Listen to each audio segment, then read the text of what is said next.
Square in George Bay, and by the Ministry of District Administration, Tourism and Transport. Explore your history, explore your land, explore your sister islands. And Cayman Airways. Call them on 949-2311 to book your non-stop flights to Los Angeles and Panama.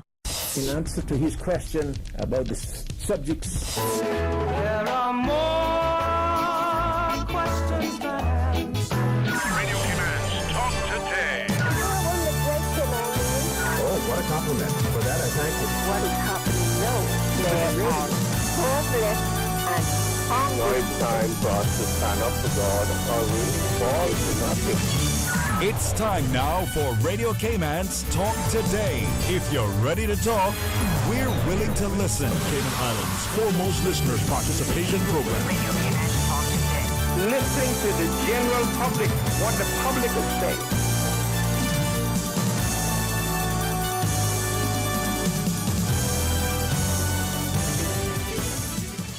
Good afternoon, Cayman Islands. This is Kathy Miller. I'm filling in for Sterling Dwayne Ebanks this afternoon on a somewhat dry Thursday, June 8th, right? We hope everybody's keeping dry out there today.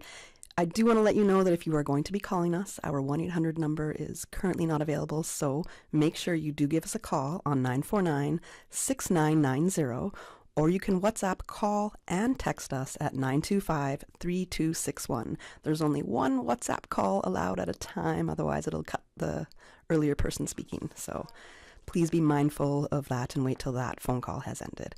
We're going to throw it back to a quick commercial break and disclaimer, and then we'll get right into Talk Today. Radio Cayman's Talk Today, the Cayman Islands' foremost listeners participation program. We ask our listeners to avoid statements or comments which are abusive, derogatory, malicious, or defamatory. Do not use any indecent language or make any statement which is false or misleading. Email talktoday@candw.ky or call 1-800-534-8255. Courtesy of Live Communication. Let your voice be heard. Radio Cayman's Talk Today.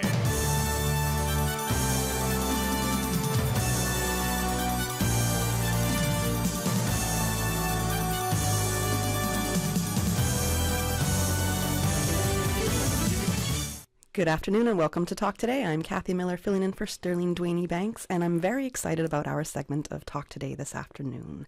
We are welcoming one of my favorite people since I got to work with her, almost a decade ago, and I haven't seen her in, I'm not going to say that just as long, but I'm welcoming Miss Theresa Pitcairn to Talk Today, and also Geoff Creswell.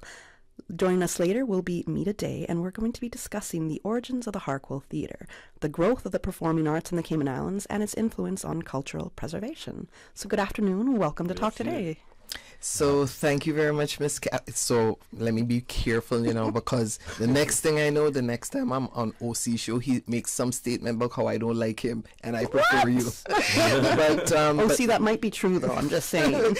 But I have a lot of love for you, a lot of time for you. Thank you so very much for having us on the show today. It's going to be my honor to be in the same space with Geoff, because of the impact he has had on my life. When Merta comes, she will also provide you that support in history. And we were actually able to see the way in which theatre evolved locally. And with that, I'm just going to throw it right over to you, Geoff. Yeah. Hi. Good afternoon, everyone. It's so great to be back on the islands. I spent nearly 11 years of my life here, and this was my home. And I'm a theatre director, educationalist, cultural activist. And so when I came to the islands, it's very interesting. I was already into theatre for personal, social and community empowerment. And then I'd ended up in England doing that, not just for entertainment. And then I fell in love with a woman from Grenada. And that just transformed my life, and ended up in Jamaica. And wow, what an experience. And this is important because the experience there is what I could bring here, right, as a module to the cultural explosion that followed. So we worked in Jamaica for a year, and there Jamaica was finding its own voice in the cultural arts. It was a colonialistic transition, and it was a very troublesome time in many ways, but the arts were flourishing. I worked at the University of the West Indies, the Jamaica School of Drama, the Little Theatre Movement. Peter Jackson, in fact, I taught at Priory School, and Peter Jackson was in the production I did there of Joseph in his amazing Technical Dreamcoat, which was such an incredible success that it was taken to the Little Theatre Movement, and therefore we had made so many connections. And what was happening in Jamaica is that you'd got Rome doing the Barn Theatre, you'd got Oliver and other people taking over rooms in hotels, putting on plays, speaking to the voice of Jamaica and creating something Jamaican. So that was my background. Right, so I'd already coming here. So when I came to Cayman as an educationalist, I'm a theatre director first and foremost. I knew I was going to create a theatre company. But even before that, even before Jamaica, were you traveling and working in theatre? Yeah. I since 11. I mean, I've been a theatrist. I had probably one of the best theatre educations you could have at the time. I went to Bristol University for my BA. I went to Bristol Ovick Theatre School for my directing. And then at that time, this is where I said I got into social and community empowerment, is that there was a new revolution happening called theatre in education, and a new breed of young people called actor teachers, who were looking at drama rather than theatre and going into schools to empower people, so they use drama to educate you. So I went back to Bretton Hall College of Education, which was the top education college, to get a teacher's degree. So that I knocked on the door because I'm from a Yorkshire mining village, I knocked on the door of the county council and said, I want to create a theatre and education company here. And got to do that for 2 years until I did Maureen. So all of that experience came here. So the focus was, yes, I do want to entertain, but there is a much wider perspective to that and a vision to that that we can do. So all of that, was coming here, and Cayman was at a crossroads at that time. I mean, it was mainly still very colonialistic orientated, very expat orientated. And I went into the high school, and Theresa will do this, and it was Isla Connolly who appointed me, and then Colin Ross at the high school was the head of English. I mean, I knew she wanted drama. And so I introduced the drama as a core and exam subject into the high school curriculum, and the kids went crazy. Okay, so back up, Geoff. Yeah. So he actually met Miss Isla Connolly, who has been one of the icons with education. Yeah. And that was, you came, I think it was 1976? To the Cayman Islands? I was in Jamaica 76 to 77. Okay, so 1977, you and your wife came to the Cayman Islands. Right. What was Cayman like then in terms of the arts and entertainment? Could you paint us a picture? I mean, this was what happened. I mean, basically, you had got visual arts, and you've got the Cayman Drama Society that were very expat dominated. So the Cayman Drama Society did exist. Yes. Okay. But at that time, it was a very much English expat drama club. And when I went to work at the high school and earthed all the enthusiasm and inspiration and talent at the high school students didn't feel comfortable working in that environment. Because it was Cayman Islands High School, which was public school for Cayman. And Cayman Islands High School, and we're dealing with Caymanians. They did not feel comfortable within that. I mean, it's interesting that one of the co-founders, Bendel Hydes, right? I mean, visual arts at that time was just pretty pictures. Let's paint pretty pictures, and again, mainly from expats. And Bendel just wasn't understood from the start. I mean, Bendel, I don't know if outcast is the right word, but I mean, he was on the periphery, and he eventually had to run away to New York to find his voice, here. So things Caymanian were not at the center of things. I'm not saying that they weren't valued. I don't know if that's the right word, but, people were here just having fun. It wasn't the focus. There wasn't the focus, and there wasn't an interest in. And I'm just going to intervene just very, very briefly to touch on some points that Geoff raised, because at that time I was obviously in the high school. I grew up in Jamaica when I was little. My mom was training there as Cayman first police woman.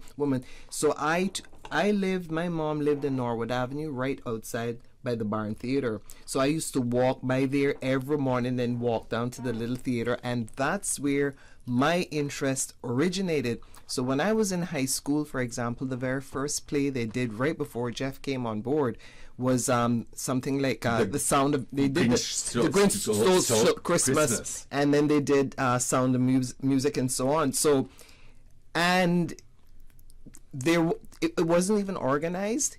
They randomly accumulated those of I'm just gonna, theater's already hard, so for it not to have any organized direction. No, and it was Ann Dorn, I don't know if you remember that's Ann right. Dorn. Yeah. She found a handful of us, and she said, you guys are really talented, why don't we do something? So, and then when I got involved, she asked me, I want you to direct this particular production, and I was like 15 at the time, and familiar with theater coming out of Jamaica and so on, but never ever saw it actioned in Cayman. And I'm going to digress a little bit so that Geoff can pick up on this, because he's now evoking a lot of memories. We then left when we graduated in 77 from from Cayman Islands High School. Those of us who participated in productions that was done by Ann Dorn, they asked us to come over to the theater in Prospect to do Bali High. What's that one? South Pacific. South Pacific. See, I remember the song, and the first thing that I saw, and I remember Donna Wolf, they put on, no one was accustomed to putting on makeup on black people, and we looked like gollywogs. I remember saying it to Laurice and to a few other friends, and I says, and even then we said it innocently, and I said, you don't feel you feel comfortable looking the way you're looking with this makeup on? And I remember Donna Wolf having an outrage when she saw it. But I mean, it's what it was. Folks were not remotely interested in the natives on the one hand, but I also think there was an element of innocence, because as Geoff said, and as Oswald Rankin used to say, people really weren't here to invest in education necessarily. People like Geoff and Colin Ross, they were actually a little different. They actually valued the children and how well we did in school as well. But as folks would tell you, they were really only here to go to the beach. So when Geoff came and had a genuine interest in bringing out the best in us, Geoff would come to Bordentown 6 p.m. to pick up me, Kathy, Laurice, and whoever it was that were going to be involved, bring us back to Bordentown at nights after the rehearsals every night. That's how interested he was in us. And I'll just No. I mean, if you're an artist, you have a passion. So I mean, I worked 12-hour days, because what happened was, and Dawn did it totally.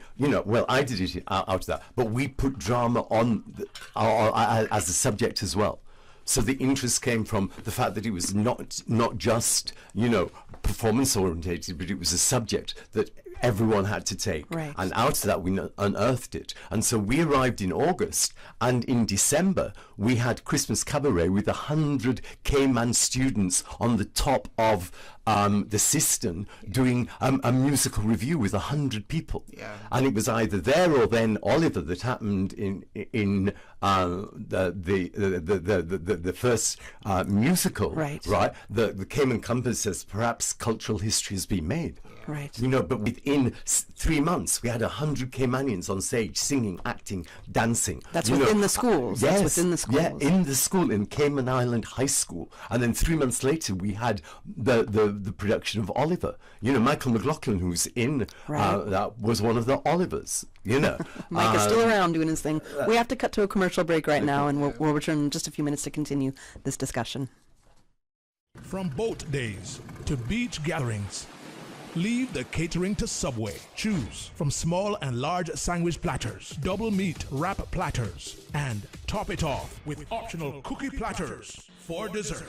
Or ask about our Subway box to go with the option of 6-inch or foot-long sandwich, 1 cookie, and 1 bag of chips. For all occasions and celebrations, let Subway focus on the food so you can focus on the fun. Visit subway.ky for catering options. Subway. Eat fresh. Wouldn't it have been grand if you had purchased land 30 years ago? It may not be 2020, but a perfect vision has never been more clear. Cayman Brac and Little Cayman, poised for growth with an eye on the future. Your land, your history, your future. Discover all that our sister islands have to offer. You know, as a little girl, I dreamt of traveling to faraway places and foreign lands. I tell you what though, no more dreaming. This summer, I going flying with Cayman Airways. How blessed are we in the Cayman Islands to have a very own national airline? Girl, you can fly to so many international destinations without the hassle of connecting flights. On top of Jamaica, Cuba, and Honduras, you got non-stop flights from Cayman to New York, Miami, Tampa, and even Denver, Los Angeles, and now Panama. Going to be a little cafe con leche and Hollywood Squares for this old gal this summer. Make your travel dreams come true with Cayman Airways, offering non-stop flights for non-stop adventures in Panama, LA, and many more places in between. For details and to book, call 949-2311, contact a travel agent, or visit CaymanAirways.com. Father's Day is just around the corner, and Digicel has a special offer for all the amazing dads out there. Switch to Digicel and get 20 gigabytes more data for only $90, plus your first month free. Show your appreciation to your dad by giving him the gift of seamless connectivity. Don't miss out. Switch to Digicel today and get 20 gigabytes more data for only $90, plus your first month free. Make this Father's Day truly special with Digicel. Listening to the general public. The Cayman Islands' foremost listeners' participation program. Radio Cayman Talk Today. Because there are more questions than answers. Waiting to take your calls right now. What the public is saying. Good afternoon and welcome back to Talk Today. This is Kathy Miller filling in for Sterling Dwayne Banks. And on our show today, we're welcoming Theresa Pitcairn, Geoff Creswell, and Merta Day, who's just joined us in the studio. And we're talking about the origins of the Harquail Theater. I just want to back up a second and Miss Theresa ask you, because you spoke a little bit about your time in the high school, and I don't know if excluded is the right word, but I guess the theater in Prospect. You didn't necessarily feel like you could be included in those shows or audition for roles, or what was it like for you? How did you feel? So the whole approach was European centric. I think that the only reason why some of us as students were invited was because of the relationship with some of the teachers in the high school and the Prospect Theater. But when we went to the Prospect Theater, it wasn't as if we were embraced. You know, as I said, the makeup that we were that they used to make us for the particular show make us look like gollywogs. That's the first time I also heard that word. You don't know what gollywogs is? I've never heard this word. You gotta check it out. Yes. But when the interest in our performance really came and really went off like a light bulb was when Geoff actually demonstrated an interest in us, and he actually gave us a voice. He actively invited us to talk about how we felt about theater and what we were doing. And we were young. Right. We only knew what we were experiencing. When people say to Caymanians, for example, that they're stupid and they're dumb and they're uneducated, and I always counter that with saying, no, they may not articulate some of the ways, they may not communicate certain interests the way in which, you know, you would hear it with somebody who went to a degree. By the way, I went to Bristol as well. And but they can communicate their experience, and those experiences have value, you know. So it still bothers me a bit now when, you know, people are saying that, you know, Caymanians are stupid and they don't want to talk and so on. So Geoff then opened our eyes and let us know it was okay to be talented and it was okay to be expressive. I mean, creativity has incredible forces in the self-esteem and the self-confidence and the motivation that it gives. I mean, we just open doors, right? And you know, so it was that. It was my experience in Jamaica right? And this, surge of enthusiasm, inspiration, and interest from young Caymanians that led to the formation of the In Theatre Company. And it just wasn't being tapped properly. Right. Right. And I think what was happening is that people were interested in their own things, and my where I come from is I want to be there to create things that are relevant and are empowering and move things forward. And as a theatre director, I wanted to give Caymanians a voice, Right. in the arts, in themselves, in culture. And the performing arts embraces all the art forms.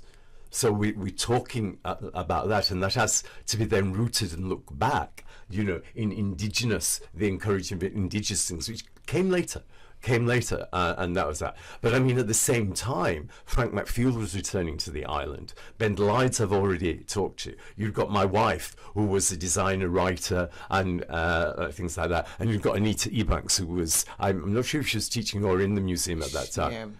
Arthur as well. Oh, yeah. Well, Arthur wasn't a founder. No. But she came on. She was the next generation. So the 5 founders came together. Okay, wait. Before we go, because there's that initial meeting that I want to talk about, but Mita just joined us, and it completely surprised me because I was like, but wait, I know Mita just strictly with sports. So how is she involved in theater or drama? And Geoff gave me, I had no idea, and you know that I know you just really from sports. He was my drama teacher, so and he told me my a English little. teacher. Please tell us, because I had no idea that you were involved in drama. Yeah, what was it like in high school for you? It was awesome. I went to True For You School, and I was exposed there, but theirs is mostly Christian based.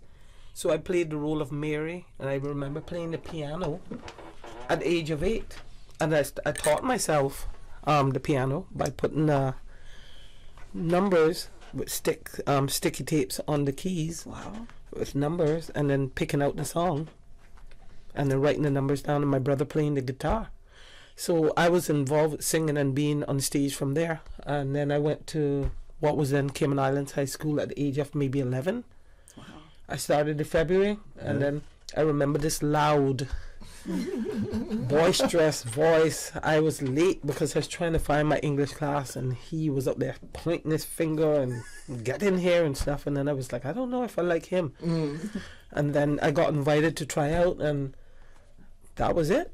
I look at it. I found my book for Annie Get You Gone. Yeah, wow. She played the lead in Annie Get You Gone. Yeah, and we did a diverse stuff. We did Brashana. We did Oliver Twist. We did Sound of Music. I was the fairy godmother in Sound of Music. We did like skits where I was like an old woman. I remember going to school with my hair silver for like 3 weeks because this was at the In Theatre for the Youth Theatre down at Royal Palms.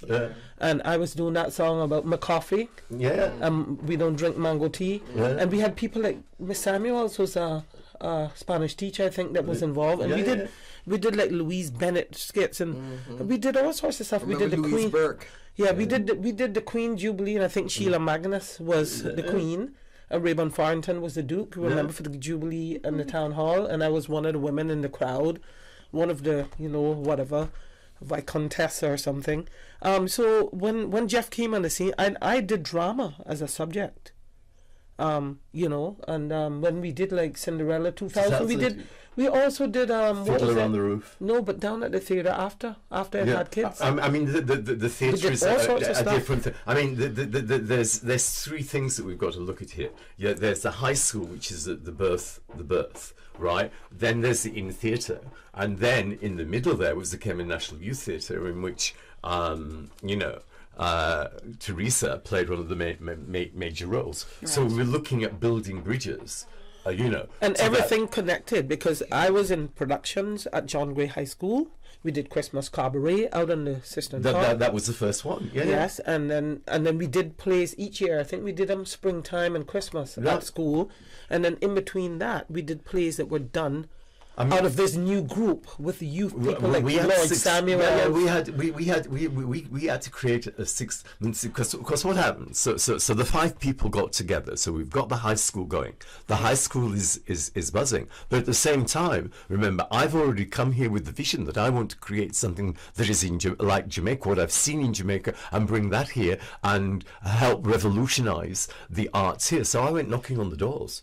of all the hotels, you know, and Holiday Inn said, yes, well, you can have our nightclub for your opening production. So that's where INN came from. But just Royal Palms. That makes sense. No, it came from Holiday Inn because we were going to do it there. That's why we became in theatre, INN. You know, but that also is a metaphor, you know, for you know, to inspire that we're all embracive, all inclusive. You are involved in this. But then Bruce Copeland, right, the manager of Royal Palms, and this is incredible, came to me and said, well, look, our nightclub is doing nothing. You've got to remember at that time there was, 17,000 people on the island? You know, so that in itself, what we achieved is incredible within that community. But it was packed every night. Well, yeah, but the thing is, I'm saying, why would he offer us the use of the theatre? He gave us the use of the theatre, the founder members of In Theatre. He gave us the use of the theatre if we kept it open. So what happened was we had to open it for 8 months of the year on the weekends, right, and have productions there on the weekends. So, you know, I mean, that's an incredible undertaking. That's a lot of work to do. And there's only five people to do that. Let's go back to that very first meeting that I know you can remember this because you wrote about it, right? So I'm referring to an article that you wrote in Grand Caymanian magazine, February 2017. And you're giving a bit of a history here of the Harquail Theater in a written article, which people can find online as well, but we're going to be discussing it. Now, you spoke about an initial meeting between Frank McField, Bendel Hydes, Anita Ebanks, your wife, Maureen Creswell, and yourself. So the five of you got together. Right. Why was it these five in particular? But because we all had passions for things. Frank was coming back, and I mean, what we were looking at personal, community, and social empowerment, and you look at that, and we were also looking at how valuable creativity, expression, the arts can be for that. They're not just entertainment. So Bendel was in it to promote himself. So Bendel designed the posters and designed the early sets. Frank was already writing. He needed a platform for his writing. And Nita was moving into the museum service, into presentation. My wife was a dancer, a writer. She ended up in archives, and I was the She did the makeup for us too on the play. And she performed, and she did some of the choreography, and that's what we came out. And so what we decided to do, we decided to open the theatre with a production of Sweet Talk, which is a black, hard-biting British theatre piece. You know, which had never, something like this had never been done on the island, you know. And so, wow, with Barbara McCallie and Ozzy Lee, you know, and that was put on in the nightclub of the In Theatre. And it was an incredible critical success, but the audience weren't ready for it.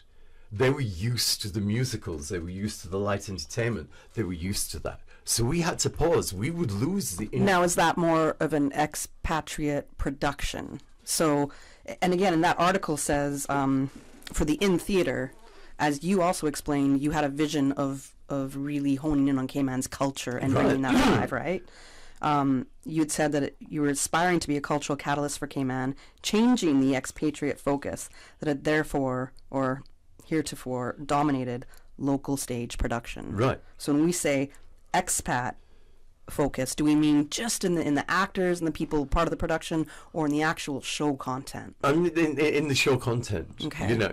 I mean, I think it was broad. It was across the board, depending. And I mean, because we were exposed to Caribbean stuff, but then we also did like Roaring Twenties. We did Macbeth. No, but let me explain how that. Let me explain how that evolved. You see, because this is what's got to be understood, and I think this is part of a module that is happening now. So Sweet Talk, you know, was the first black hard biting theatre piece to be put on. Critical success, no audience. So what do?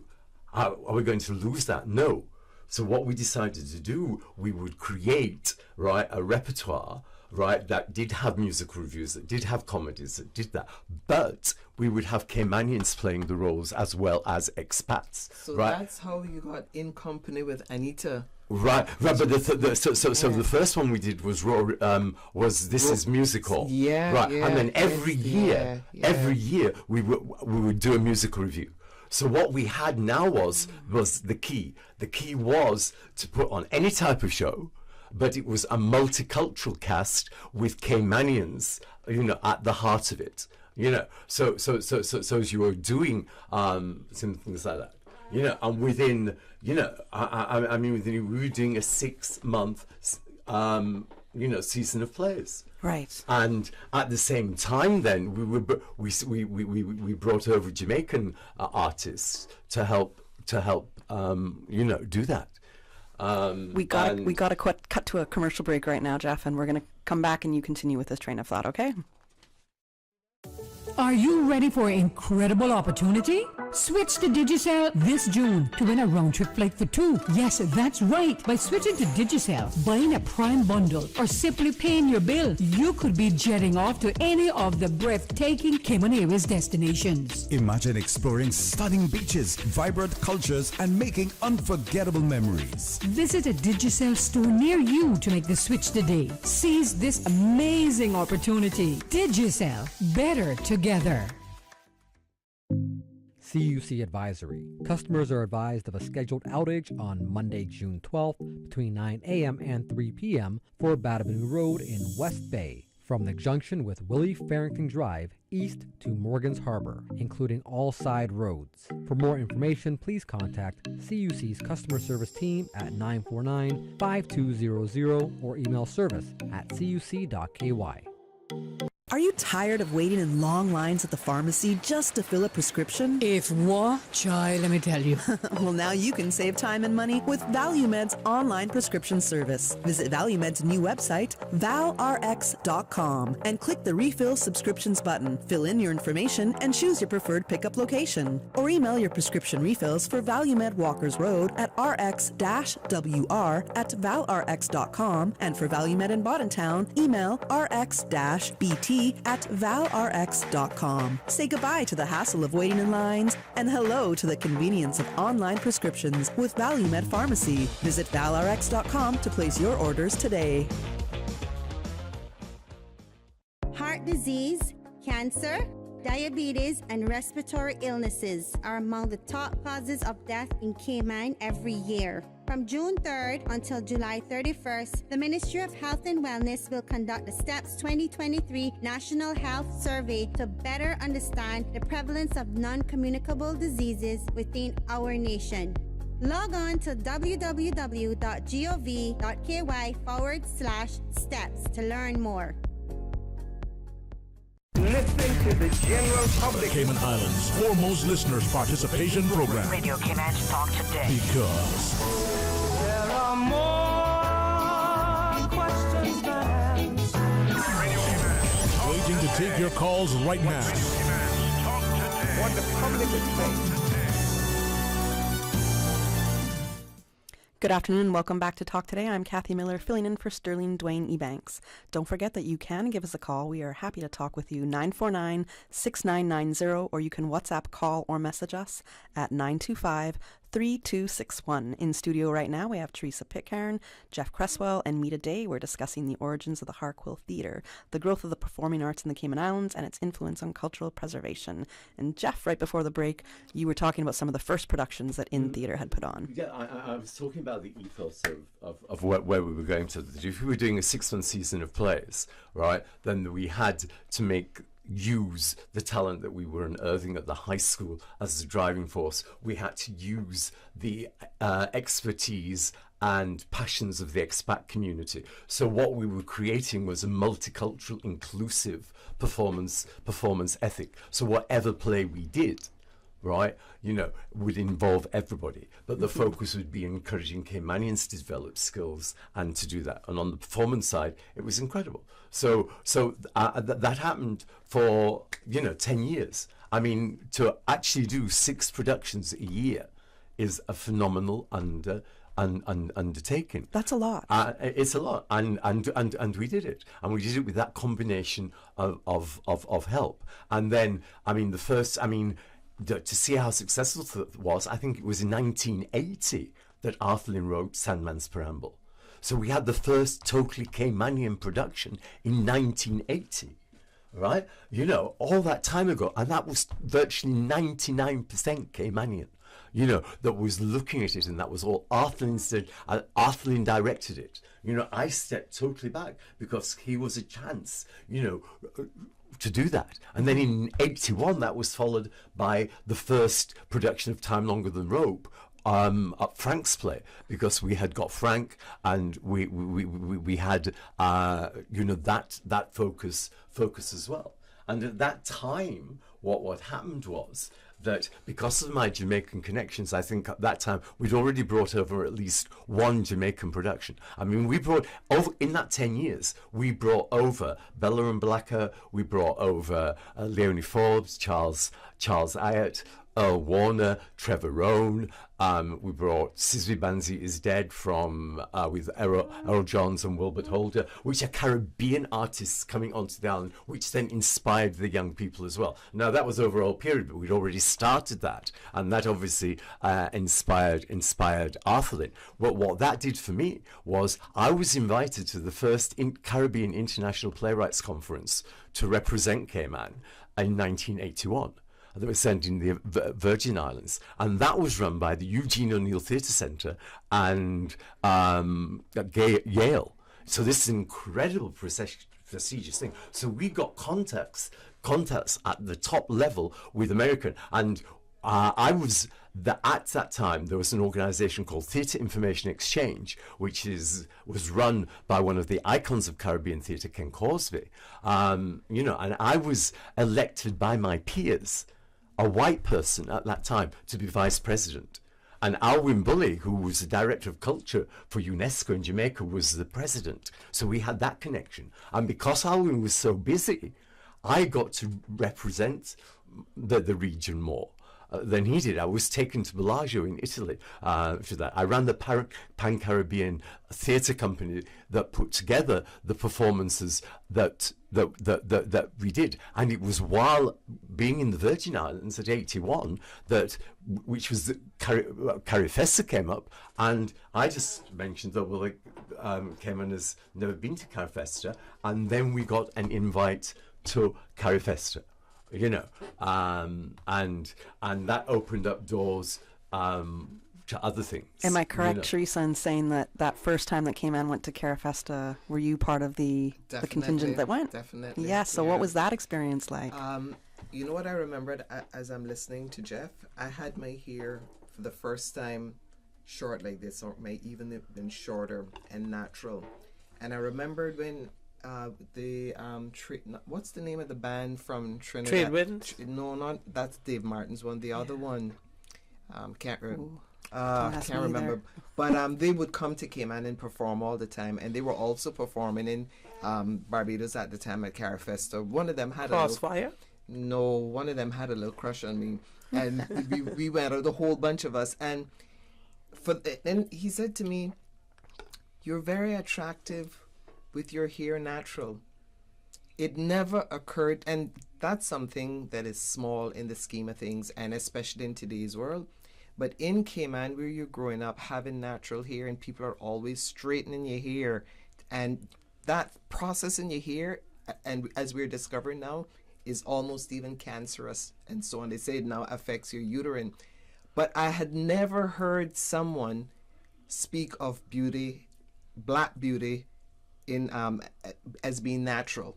It was the first time, and I know this was one of those memories that I took with me coming out of the experience in Carifesta, because I was about 17 or 18 by this time, and it was so festive. You saw people who were you just saw something completely different in terms of what the Caribbean looks like. Mm-hmm. And the way that the people and the pride. I mean, I did want 2018 was Carfest I went to, but and it's how just the a different cultural arts, atmosphere. how the cultural arts can be at the centre of it means of so a much. country, and means so much, and become so empowering, and give so much, because your cultural identity, your cultural preservation, you feel so proud. You have to feel a big sense of pride as well, because you were 17 or 18, you said, Theresa, when you went. So this is 1981-ish. Yeah. And the very first Carafesta that Cayman goes to, I don't know how long Carafesta was staged before that, but besides that, you also are seeing so many different Caribbean nations and people expressing their cultures and just being expressive. And owning, embracing, and enjoying it. Yes. It was the first time for me, after leaving Jamaica at age 11, and then being living in Cayman at that. It was the first time after leaving Jamaica that I felt that I belonged somewhere when I went to Carafesta in Barbados. Wow. Yeah. So that feeling wasn't necessarily the same in Cayman. And the thing is that, I've lost this now, but we did a documentary and we interviewed everybody who was in that. Time Longer Than the Rope was the centerpiece. It was an art exhibition. There was a craft stall. There was lots of things that we took out. But the people were saying, after this experience, we've so much to give to Cayman. We understand so much more. We understand the power of the arts. We understand the power of culture. And so what that did was incredible in moving things forward and opening up minds. And the way that they perceived the plays that we did, I can base on my experience in 2018, because the play we did here was rough. I had people on the street say to me, "Oh, you were so hateful as a mother of that boy and fighting your husband," because in the play I wanted my child to go to school, because that was the emphasis, and Frank Netfield wrote that play.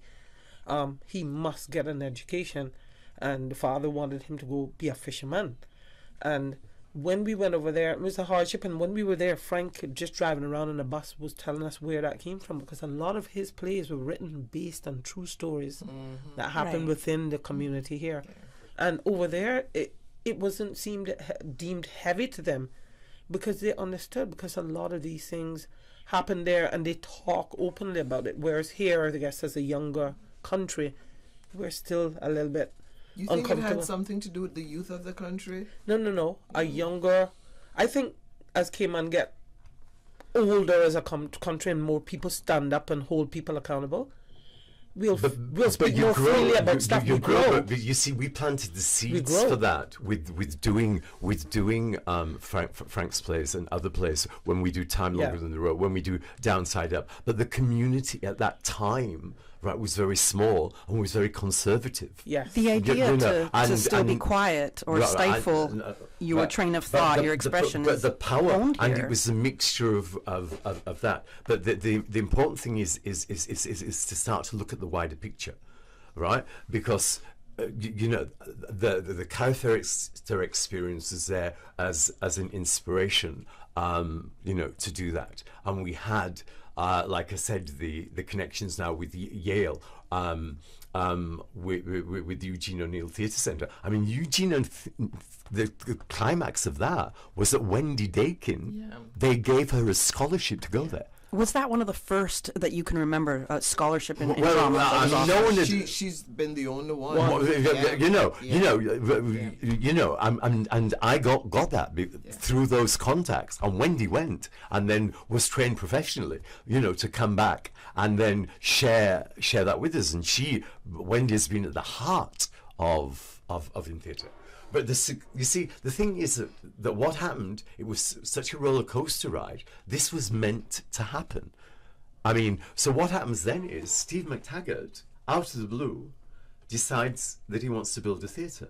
That goes full front page of the Caymanian Compass at the time. Caymanian Compass. I'm going to ask you to hold on that story, because we're just about to reach our 1 p.m. news headlines, and that brings us from the part of Steve McTaggart wanting to build a theatre.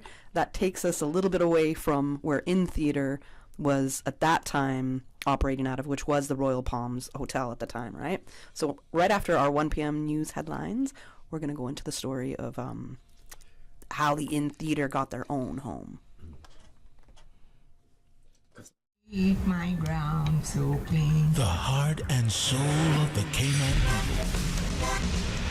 Thank you for keeping the culture alive. There's wisdom news every day. From East End to Georgetown, down into West Bay. Radio Cayman in the Cayman Islands. Today's biggest news. Radio Cayman. Your voice, your choice. Local, regional, international. This is Headlines from Radio Cayman's newsroom. Today's biggest news. The headline news is brought to you by Health Services Authority. The Royal Cayman Islands Police Service Cybercrime Unit says someone is targeting Cayman National Bank customers by sending out text messages related to debit orders or login attempts. These messages may ask recipients to call a specific number, but police warn that's the last thing you should do because someone is actually trying to get access to your account. CNB says it would never ask for your PIN, password, or one-time login code via text message. And in fact, if you're in any way concerned about an electronic message received from your bank, you should always check directly with them first using an advertised number or visit them in person. In international headlines, Captain in the Guyana Defense Force, Rondell Douglas, who served as the special assistant to the recently retired chief of staff, was shot and killed late Wednesday. The police report Douglas was using his private car to provide taxi services when he was attacked and killed. According to reports, he was hired by a young man to be taken to the North Roomvelt area in Georgetown, Guyana, where he was attacked by the man and an accomplice. They then shot the GDF captain and fled in his vehicle. Police have launched an investigation. In pursuit of shared prosperity and security, and in recognition of the close ties between the U.S. and Caribbean nations, U.S. Vice President Kamala Harris is announcing a new initiative to strengthen U.S. Caribbean partnerships. In a statement, the White House said that Harris, whose father is retired Jamaican economist Dr. Ronald Harris, is announcing new initiatives that address security and firearms trafficking, the need for an enhanced diplomatic presence in the Eastern Caribbean, the crisis in Haiti, and the U.S. Caribbean partnership to address the Climate Crisis 2030. The announcements include more than $100 million in new assistance for the region. Those are your headlines. I'm April Cummings.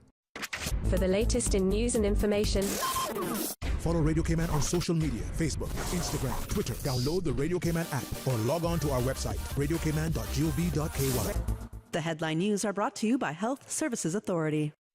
Health Services Authority is now offering online payment options for patients. Patients of HSA can now pay their bills, including deposits, towards scheduled services online at payments.hsa.ky. The secure, new online payment system accepts debit or credit cards and is in addition to the available payment options of cash, check, and online bank transfer. For quick, easy, and secure payment directly from your phone or computer, visit HSA's new online payment system at payments.hsa.ky. Radio Cayman is pleased to feature this special Sister Islands historical vignette brought to you by the Ministry of District Administration and Lands. Explore your history, explore your land, explore your Sister Islands. Born September 25th, 1947 at Watering Place, Cayman Brac, Royce Adolphus Dilbert was the firstborn son of Hallen and Grace Dilbert, née Tibbets. Like many of the men of his time, he spent many years at sea. During his breaks from sea life, Mr. Dilbert employed his diverse skill sets. He worked at Alfred Scott's block factory as a mechanic with Eston Scott, and his uncle Bergman Dilbert performed dynamite blasting in Cayman Brac with the late Reverend Lee King, as well as worked at MRCU in Grand Cayman. He was also an entrepreneur selling fruits, coffee, and tires, and painted and repaired vehicles. His mechanical skills proved immeasurable when in 1979, working in the Campeche Bank oil field, Mexico, his ship was chartered by Halliburton to supply material to cap the exploratory well which blew out in Mexico's Bay of Campeche. In 1981, he retired from sea and took employment with the Cayman Brac Power and Light Company as chief engineer, where he remained until his retirement in December of 2018.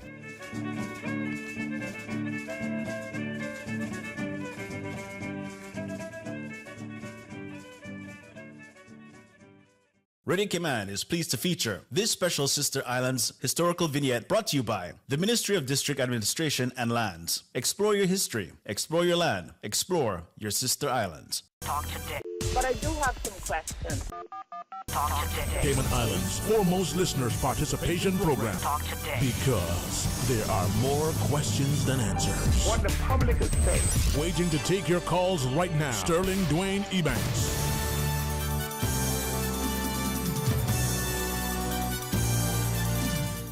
Good afternoon and welcome back to Talk Today. I'm Kathy Miller, filling in for Sterling Dwayne Ebanks, and we are continuing our discussion about the origins of the Harquail Theater. And in studio this afternoon we have Theresa Pitcairn, Geoff Creswell, who's one of the founders of the Harquail Theater, really, and Merta Day. The Cayman National Cultural Foundation. Oh, Cayman National Cultural Foundation. My apologies.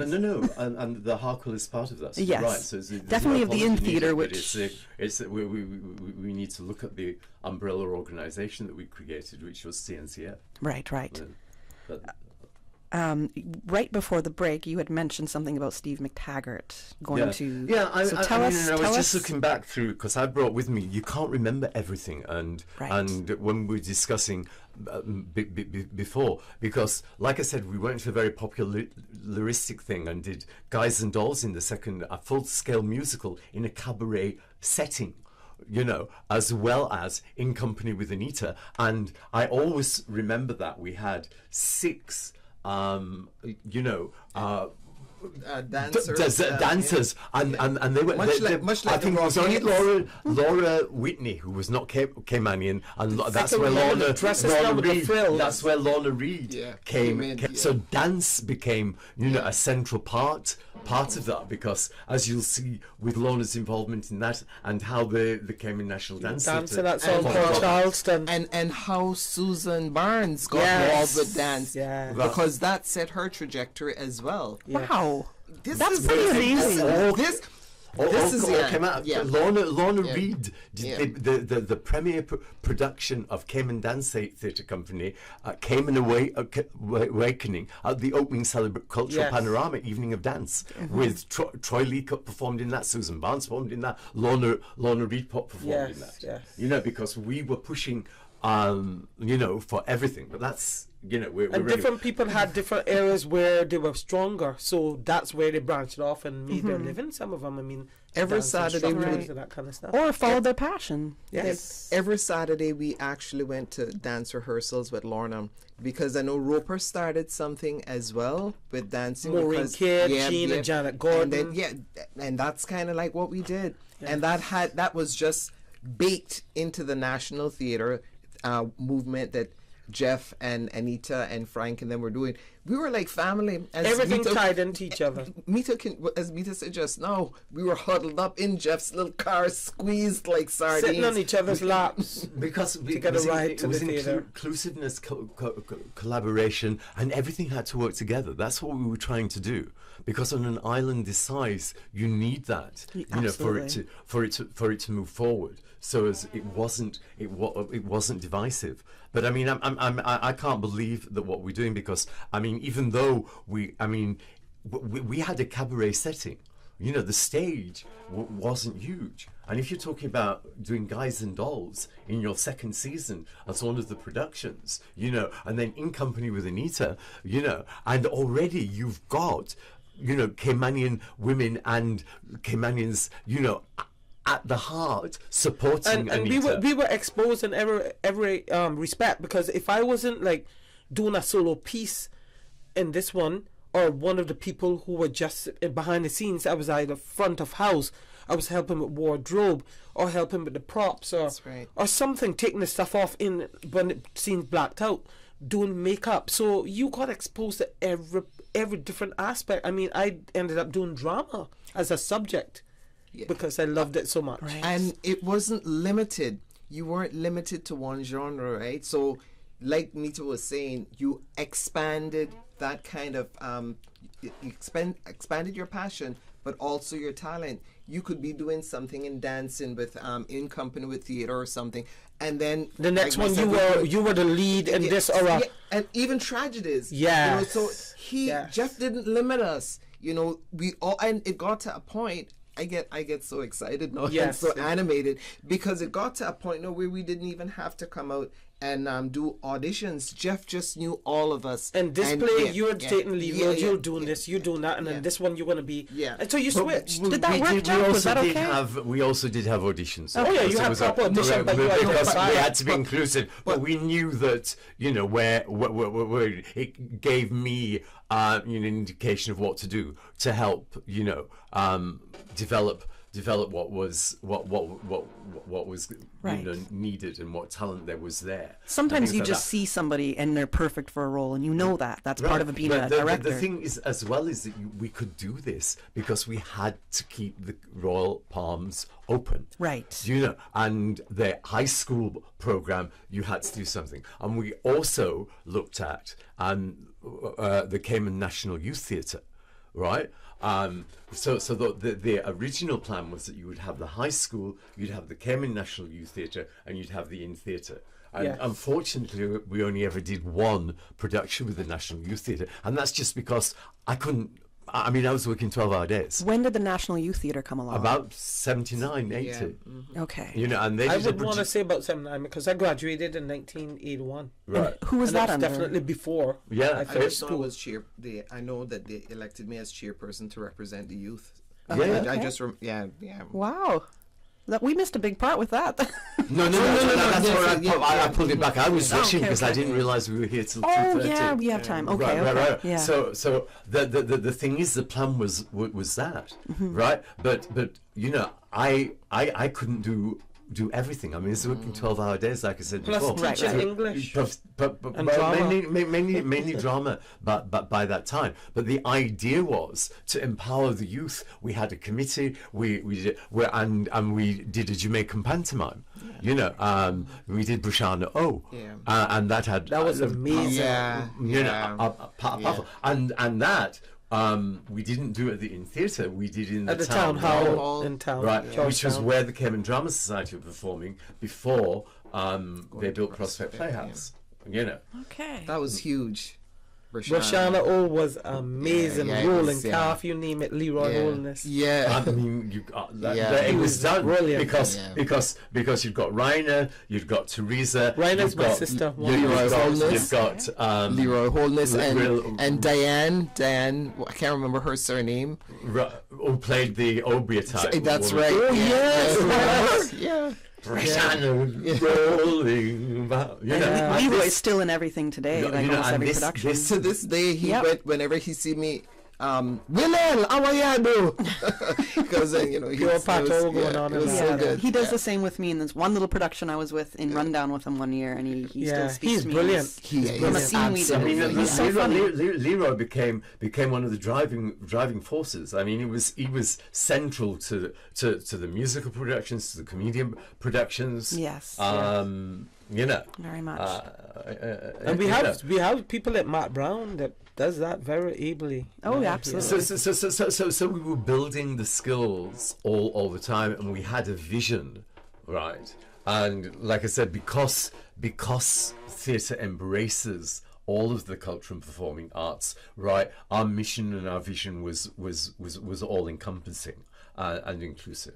And so the next section, you've got the high school, you've got the National Youth Theatre, you've got in theatre, and then because of the success of all of that, Steve McTaggart decides he will build as a theatre because we'd outgrown the Royal Palms. I mean, we were very creative. I mean, we did a production of Macbeth in there, and Guys and Dolls musical reviews. And just prior to that, I mean, what you were saying about the musicals may have been there. I mean, in those early days, I mean, Betty Barrow, and Anthony White were in Son of Her. Which is David Edgecombe's play, and then we did Kernan's Kingdom with Charles Glidden and Royce Scott. Yes, as part of that. And Paul Anthony White was one of the male witches in Macbeth. Right. And it was a Caribbean version of Macbeth. That was 1981. Because my two sisters were the female witches with him. Right. I remember us taking spaghetti and cooking it, and then putting it down in a bag with stuff for the guts. And the nastiness that they had to pull their hands out of. Well, the beauty of from Shakespeare behind the is that he scenes. deals with metaphor. So, I mean, Yes. it started off as a Caribbean tribe. And, you know, the witches were controlling And the Geoff whole was thing from an Macbeth. Obeah point of view. You know, so we did diverse things. I would like to check. I'd like to check out a Caribbean version of Macbeth. You know, and it worked really well. I'm Because sure. once Macbeth, we started off as Caribbean tribes in their infancy, and then once he becomes leader, we shocked the audience by pulling down white fascist flags and moving modern day to a modern fascist dictatorship, and Macbeth was a dictator. So the audience, what? And you know the things that the witches were doing. Anyway, but so it shows you that we'd outgrown the space After 4 years or so. And also the fact that you know, the expatriate population as well as the local population were now loving what we were doing and wanted it, because as well as what it's going to do for the development of culture, it also improves their quality of life. They want to be able to have a life where they can go and see a diverse range of artistic things, as well as we're looking at that. So McTaggart did that. So did he approach you and the other founding members and say, "Hey, I have this proposition"? Right. And that so that went from. I was only going to say you forgot Lorraine Hansberry, A Raisin in the Sun. A Raisin in the Sun. Yeah. I tell you, as well with Mitzi Callan. Yes. And Betty Barreau. And Betty Barreau, A Raisin in the Sun. You know. I mean, incredible dramas, you know, as well as all of that. And that was all happening in a nightclub. Right. And can you imagine the level of intellectual sophistication that was going on? I was a bystander looking on and not really appreciating exactly what all that was going on. To make whatever right and what we were doing happen. Yeah, it's only when I'm understanding it more as Geoff came back to visit and we would talk more, because at that age, I mean, I was just finishing school, so I was only 15. I turned 16 that August. Of 81. So we were young. We just were doing. Geoff was saying, "Okay, we want you to do this," and we were involved. And now that you're saying all these things, it connects all the dots. I mean, I knew some of this long before, but when I went to university and I discovered I didn't know that much. In fact, I knew diddly about Caribbean history and literature and stuff like that. And you know me, I ain't showing up like a fool. So I did. And then one of the first things that I did. One of the first books, The Bluest Eye, and looked at Toni Morrison. That's when I put together the role and importance of A Raisin in the Sun that I saw as a teen in Cayman. Wow. So I started to sew all of this bit together, but listening to Geoff speak now about how it evolved, because we were just involved. Yes. We weren't like looking on and seeing and understanding what all was trying to do. Yeah. To you do started together. Where we had to have that. You know, view. And I didn't know that it was going to be that successful that we'd end up with the Harquail Theater and things like that. But it obviously was. This is what I was saying at the beginning. This was meant to happen. But you have to have somebody with the vision and the dedication to and the unselfishness that you left it with the government and not put it like how it could be private, like how that other theatre is. Because when Mrs. Harquail brought that to you, you could have done it where... No, I had the choice of creating a prospect playhouse or something for the island, and we'll come to that in a minute, and the reasons for that. And Jack and Evelyn Andresen, we mustn't. Because what happened was then, as we've got the performances like that, we have to use the talent of the expats, you know. And Jack and Evelyn Andresen came. And it was another couple as well. I can't remember. Both and Lenore Page. Yes. And they revolutionised the design side of it. Larry Choman was That's lighting. What I'm thinking of. Larry Choman was lighting. So we had all these people. I mean, we opened the Candied striped box office in front of Evelyn's, and so they was the almond tree at the time. Remember the almond tree restaurant? Yes. You know, because if you've got a 6-month season of plays, you've got to move it along, and you've also got to start to look at the financial viability of that, because it can't just that. So you've got the seeds of professional sponsorship coming on board as well. Right. Because I had to look at all of those things. And this is in theaters now looking at getting their own theater, their own home. Yeah, but I'm just stepping back at that time. So we still, right, because we're doing a 6-month play, it was great. If you go on stage, you're doing it, you know, there is an ego element within that. But who appreciates the backstage people, the ushers, the designers, you know, the technicians, front of house, the front of house, and that was the area that we had to build up as well. And the expat community were great. With that. They're the ones that managed it. And then you know, the building of the theatre company opened doors for the need of a much wider sponsorship. So that went front page of the Compass, and then a week later we were involved by Lawrence Thompson got in touch, and Lawrence Thompson said, "I will give you the land for the theatre." So Steve came and said, "I'll build it." Right. Steve McTaggart. Right. And then Lawrence came and said, you know, I'll give you the land for the theatre. Now, we're just talking about a theatre at this time, and we're thinking, wow, this is going, and that goes front page of New Britain. Then we get a telephone call. And this person says, I would like to donate the furnishings for the theatre. Oh, okay, well, that's nice. Can I meet with you to discuss this? And the voice says, yes, you can do this.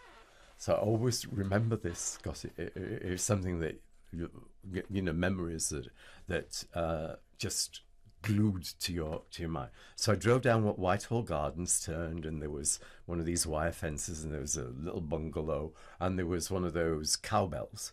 I rang this cowbell, the door opened, and this woman in polyester gardening clothes with dogs around her feet came down the driveway, and we talked for 5 minutes, and I said, well, really, we don't know, we're not at that stage yet to know what the furnishings will cost.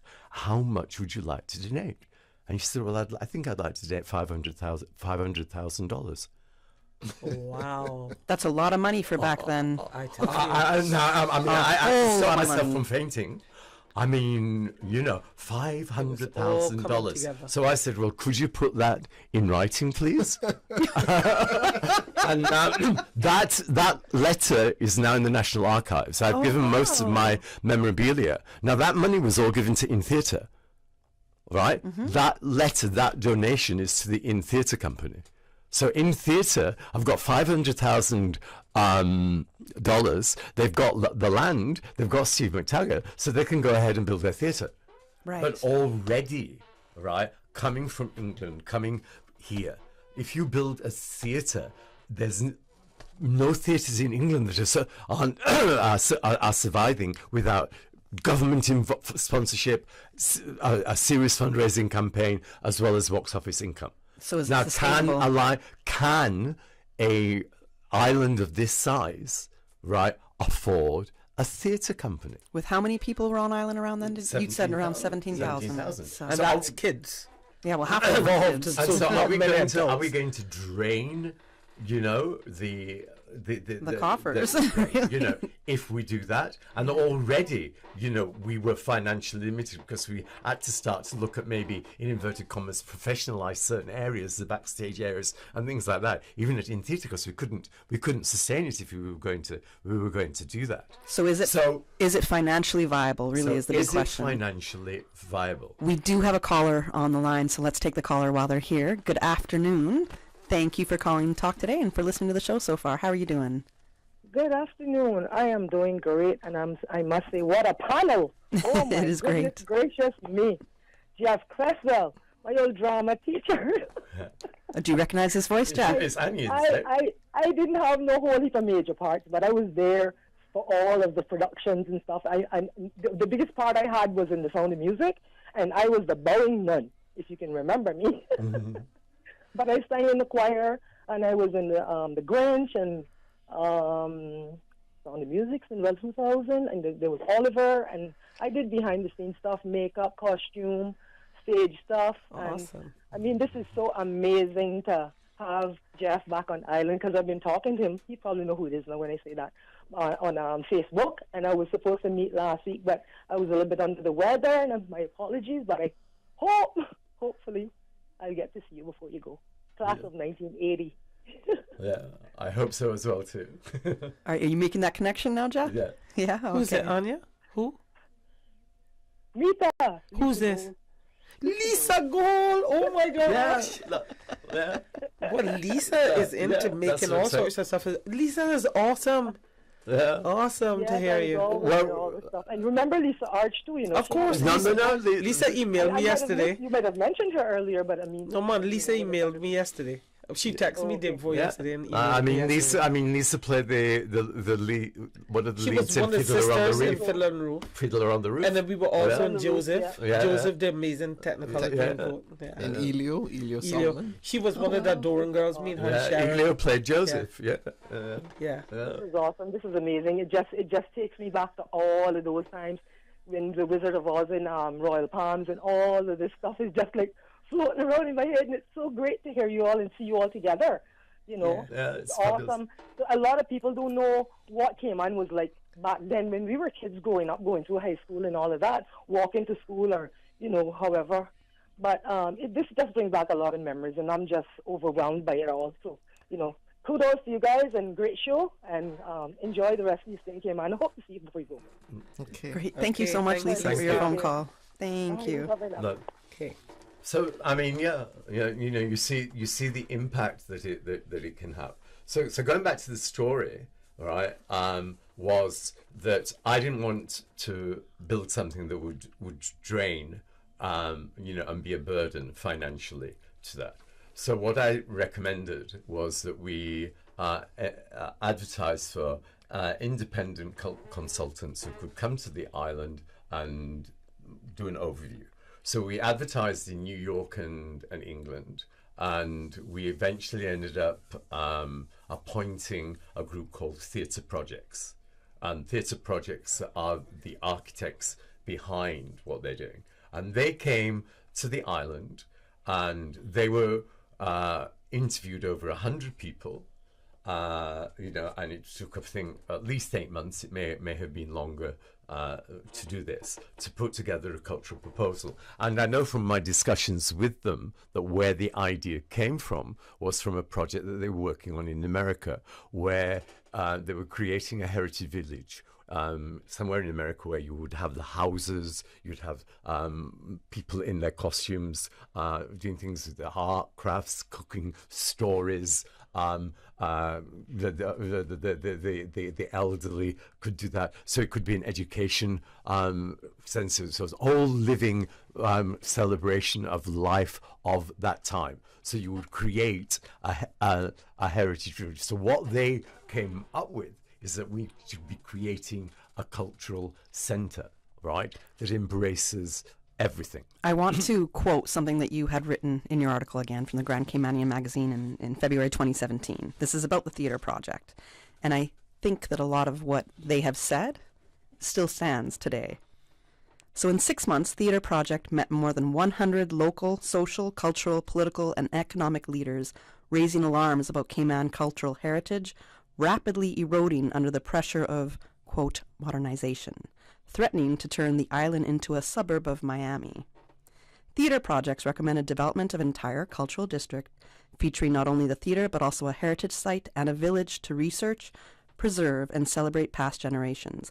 The vision included a museum, old Caymanian homes, workshops, and a lake commemorating the island's maritime past. Caymanian artists, elders, and craftsmen would share their stories and skills with residents and tourists alike. In this context, Theatre Projects declared a theatre would be viable. That's the end of the summary. Yeah. So the whole idea was that we would create a cultural centre and that it would be in a phase development. There would be the theatre, the museum, the houses coming on for that. A central square where craftsmen could do their workshops, or people could do their cooking, could come and tell their stories, could do their And that's their exactly arts. what we needed. And then the maritime lake that would have the whole, in the center of the lake, there would be the whole Caribbean. We're going to get into more into that 5 development after this commercial break. We've hit our commercial break. They say variety is the spice of life, and that's why at Subway we're introducing the new boneless hot sub. Say what? The premium sub brings new ingredients like spicy breaded boneless chicken, French's crispy fried onions, and buffalo wing sauce, bringing a zesty and flavorful experience with every bite. Add some of your favorite veggies, cheese, and ranch sauce of your choice of freshly baked bread for the ultimate boneless hot sub. For a little spice in your life, try the new boneless hot sub from Subway. So good and tasty. And make it a meal with a drink and chips or cookies. Subway. Eat fresh. If custom closets or new kitchen cabinets are on your wish list, now is the time to strike them off the list. Brand Source Home Gallery is offering 20% off on kitchen cabinets and custom closets. Now until Saturday, June 10th. Go in now before the sale event ends on June 10th, and you'll have until August 31st to save 20% on the purchase of your dream custom closets or kitchen cabinets. Brand Source Home Gallery's 20% off kitchen cabinets and custom closet sale, ending June 10th. Sign up, get a voucher, and purchase before August 31st. Visit Brand Source Home Gallery on Dorsey Drive or call 623-5000 for details. Explore your history. Explore your land. Explore your sister islands. The ultimate staycation experience. Your culture, your freedom. The land that time forgot isn't gone. It's your sister islands. Discover all that our sister islands have to offer. You know, as a little girl, I dreamt of traveling to faraway places and foreign lands. I tell you what though, no more dreaming. This summer, I going flying with Cayman Airways. How blessed are we in the Cayman Islands to have a very own national airline. Girl, you can fly to so many international destinations without the hassle of connecting flights. On top of Jamaica, Cuba, and Honduras, you got non-stop flights from Cayman to New York, Miami, Tampa, and even Denver, Los Angeles, and now Panama. Going to be a little cafe con leche and Hollywood Squares for this old gal this summer. Make your travel dreams come true with Cayman Airways, offering non-stop flights for non-stop adventures in Panama, LA, and many more places in between. For details and to book, call 949-2311, contact a travel agent, or visit CaymanAirways.com. Do you know that conditions may change suddenly in an emergency and you may have to leave at a moment's notice? When a hurricane threatens, you should have a grab-and-go survival kit. This kit should include your personal identification and other vital documents, which should be sealed in a watertight pouch or container. For more tips and information, visit the Hazard Management Cayman Islands office or caymanprepared.ky. This hurricane tip is brought to you by Hazard Management Cayman Islands and Radio Cayman 89.9 FM. Radio Cayman, maintaining the innovation. On a daily basis, making it easy to connect with you, our listeners. Add us to WhatsApp today, 925-3261. That's 925-3261. Radio Cayman. Send a text or voice note. Can I send a request, please? You don't really have to ask us. Just send a request. This is a shout out to my ex. Radio Cayman, the voice of the Cayman Islands. Radio Cayman, maintaining the innovation. Talk today. But I do have some questions. Talk today. Cayman Islands' foremost listeners participation program. Talk today. Because there are more questions than answers. What the public is saying. Waiting to take your calls right now. Sterling Dwayne Ebanks.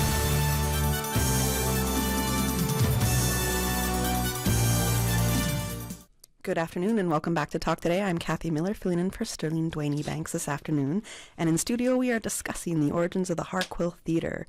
We have Theresa Pitcairn, Geoff Creswell, and Merta Day, and they are talking to us about their experiences. Geoff with a whole lot of history since he's one of the founding members of the Cayman National Cultural Foundation and the Harquail Theater, and definitely the Inn Theater. I believe we have a call on the line. Susan? Good afternoon. Thank you for calling Talk Today. Good afternoon. How are you doing today? I'm great, and I'm very excited. I just heard that Geoff is on the island and on the air.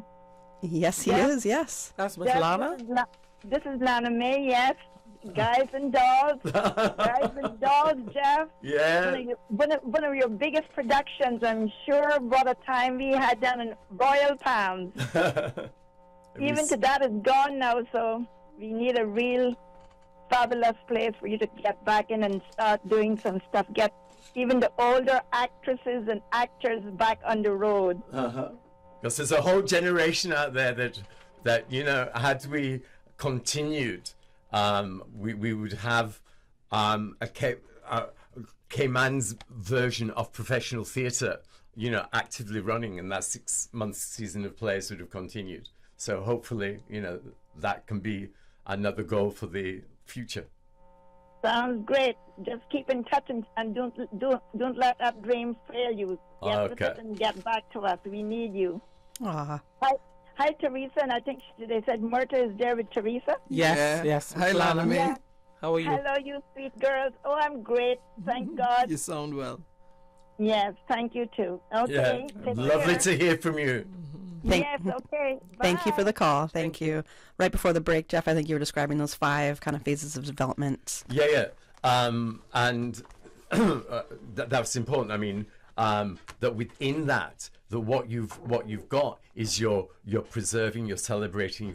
It can be a massive educational tool because you can bring the young people in there and you can carry on your traditions because the artsmen will be there, the old people will be there, the cooks will be there, the storytellers will be there, and that. But not only that, you've got all these cruise ship passengers coming who are looking for something for things Caymanian. You would have $5 a time for them going round the centre to experience this. So you had, as well as cultural preservation and development, you had financial stability, you know, and that's it. But we didn't have 12 we didn't have any land. Now, by that time... You had a little bit of land donated by... But we had a bit of land, but not enough for a cultural centre. Okay. We had enough for, you know, a prospect playhouse. Okay. You know, that's what was done. I mean, we're talking about a mammoth thing now. Museum, art gallery, Central Square, all of that. Now, I had become very good friends with Helen Harquail. Now, that's the other thing, because you'd have heard. Up until that thing, no, everybody had whispered, who is Helen Harquail? I mean, there's this woman giving lots of money. She was very, very philanthropic. She'd never come out, right? Okay. But now, I mean, these are memories that will stay in my mind. I mean, she came to every opening of In Theatre. I would drive her, I would escort her. So I went to her home and we would sit in her kitchen. She there, me here, the table here, bottle of champagne. We had the bottle of champagne. Then she would put on her white gloves. I mean, she was a lady. Yes. She would put on her white gloves and we would go to the theatre. Oh. So we were, and she was always talking to me. She says that what I want to do is I want to do something in memory of my husband.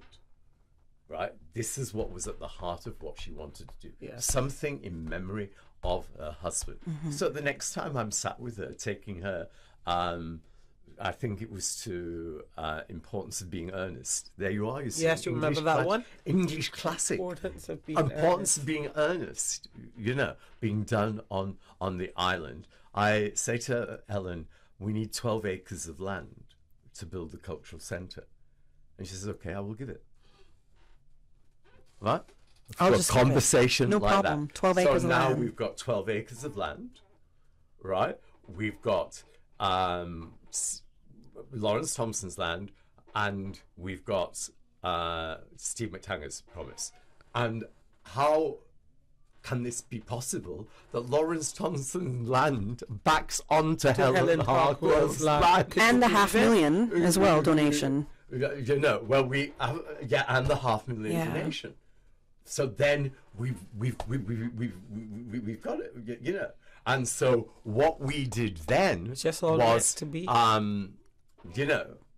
Geoff, what was that like for you, realizing that you had all of these offers coming in to help build a vision that you saw for Cayman? It was a national, you know, I mean, it was for the islands. It wasn't for me. He was so excited. He used to walk around rubbing his hands. You would have to know him at that time to appreciate how engaging and how convincing and committed he was.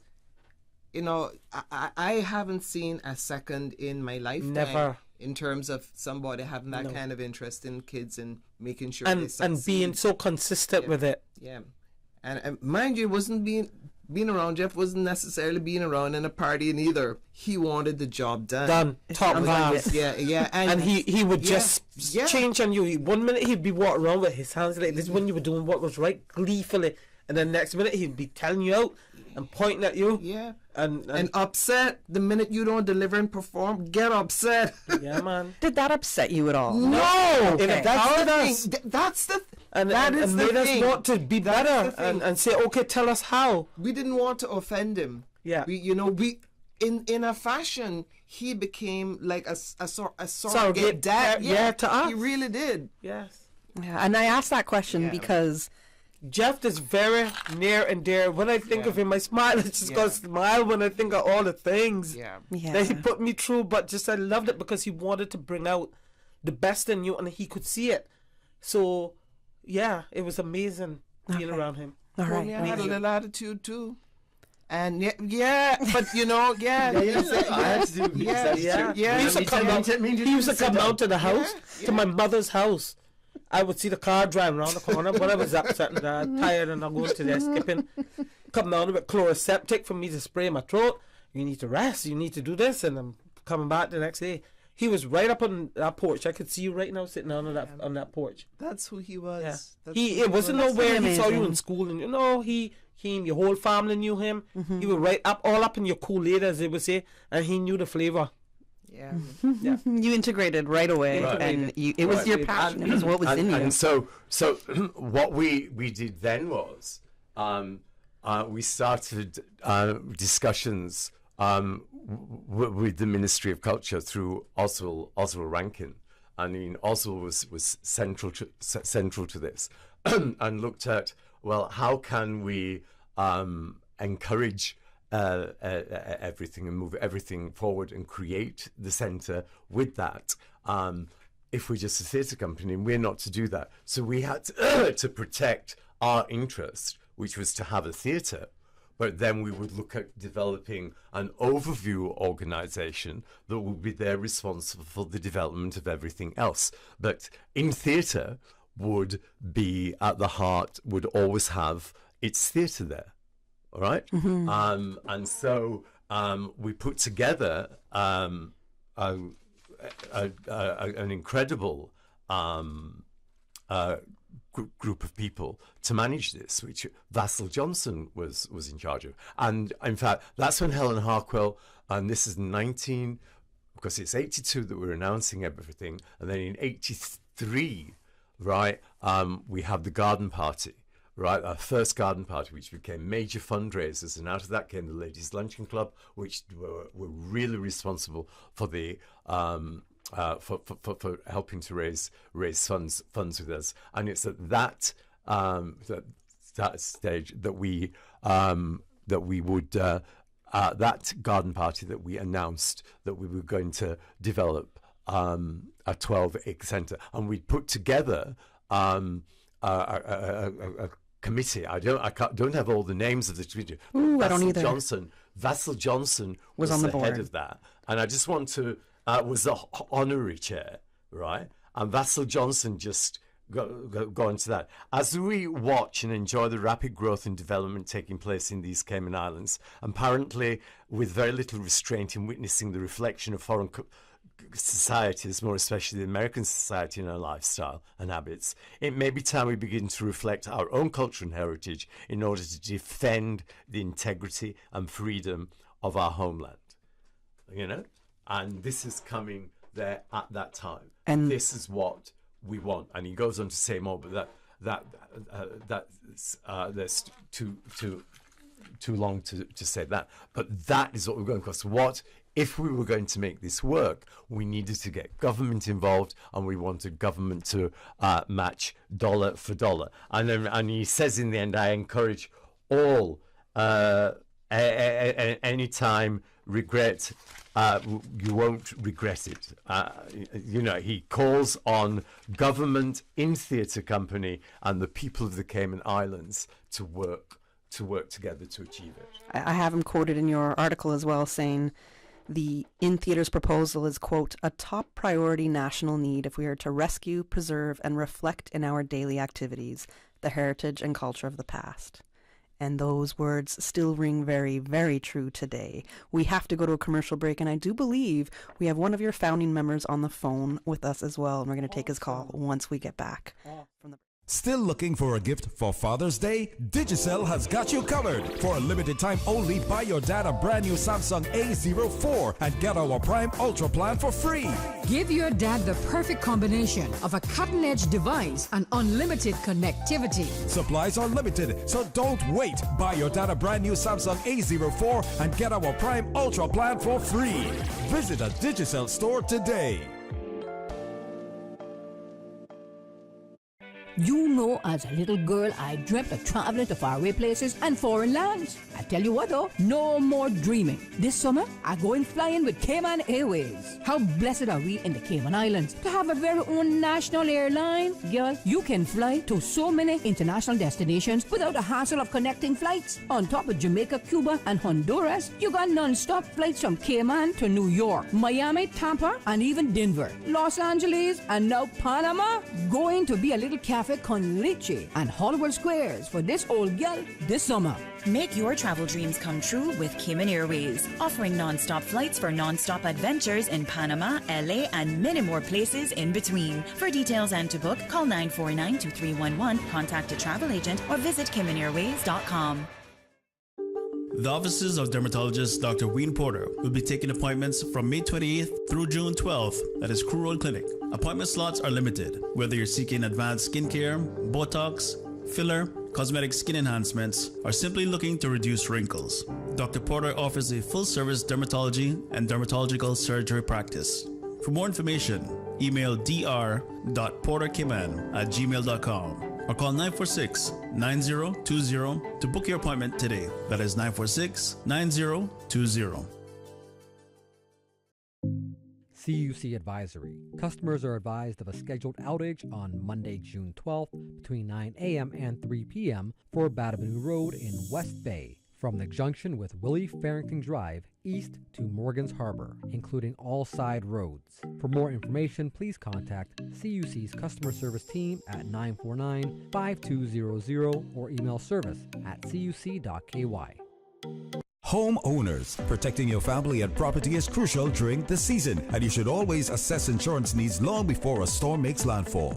Most insurers won't issue new policies or increases when a storm is imminent. Cayman Insurance Center's team of professionals can help owners like you find the most comprehensive coverage and competitive rates. Call the insurance professionals at Cayman Insurance Center 949-4657 or email info@cic.com.ky. Don't take chances with your family's future or your valuable assets. Call Cayman Insurance Center's insurance professionals today at 949-4657. The Ministry of Sustainability and Climate Resiliency wants your feedback on the draft National Climate Change Policy. The Cayman Islands is experiencing impacts of climate change, like sea level rise, changes to rainfall patterns, and temperature increases. A national climate change policy is essential to ensuring a strong economy, safe communities, and healthy ecosystems. Download the draft policy now at gov.ky/climate change policy. Send us your feedback by Friday, the 30th of June. Log on to gov.ky/climate change policy today to learn more. Talk today. But I do have some questions. Talk today. Cayman Islands' foremost listeners participation program. Talk today. Because there are more questions than answers. What the public is saying. Waiting to take your calls right now. Sterling Dwayne Ebanks.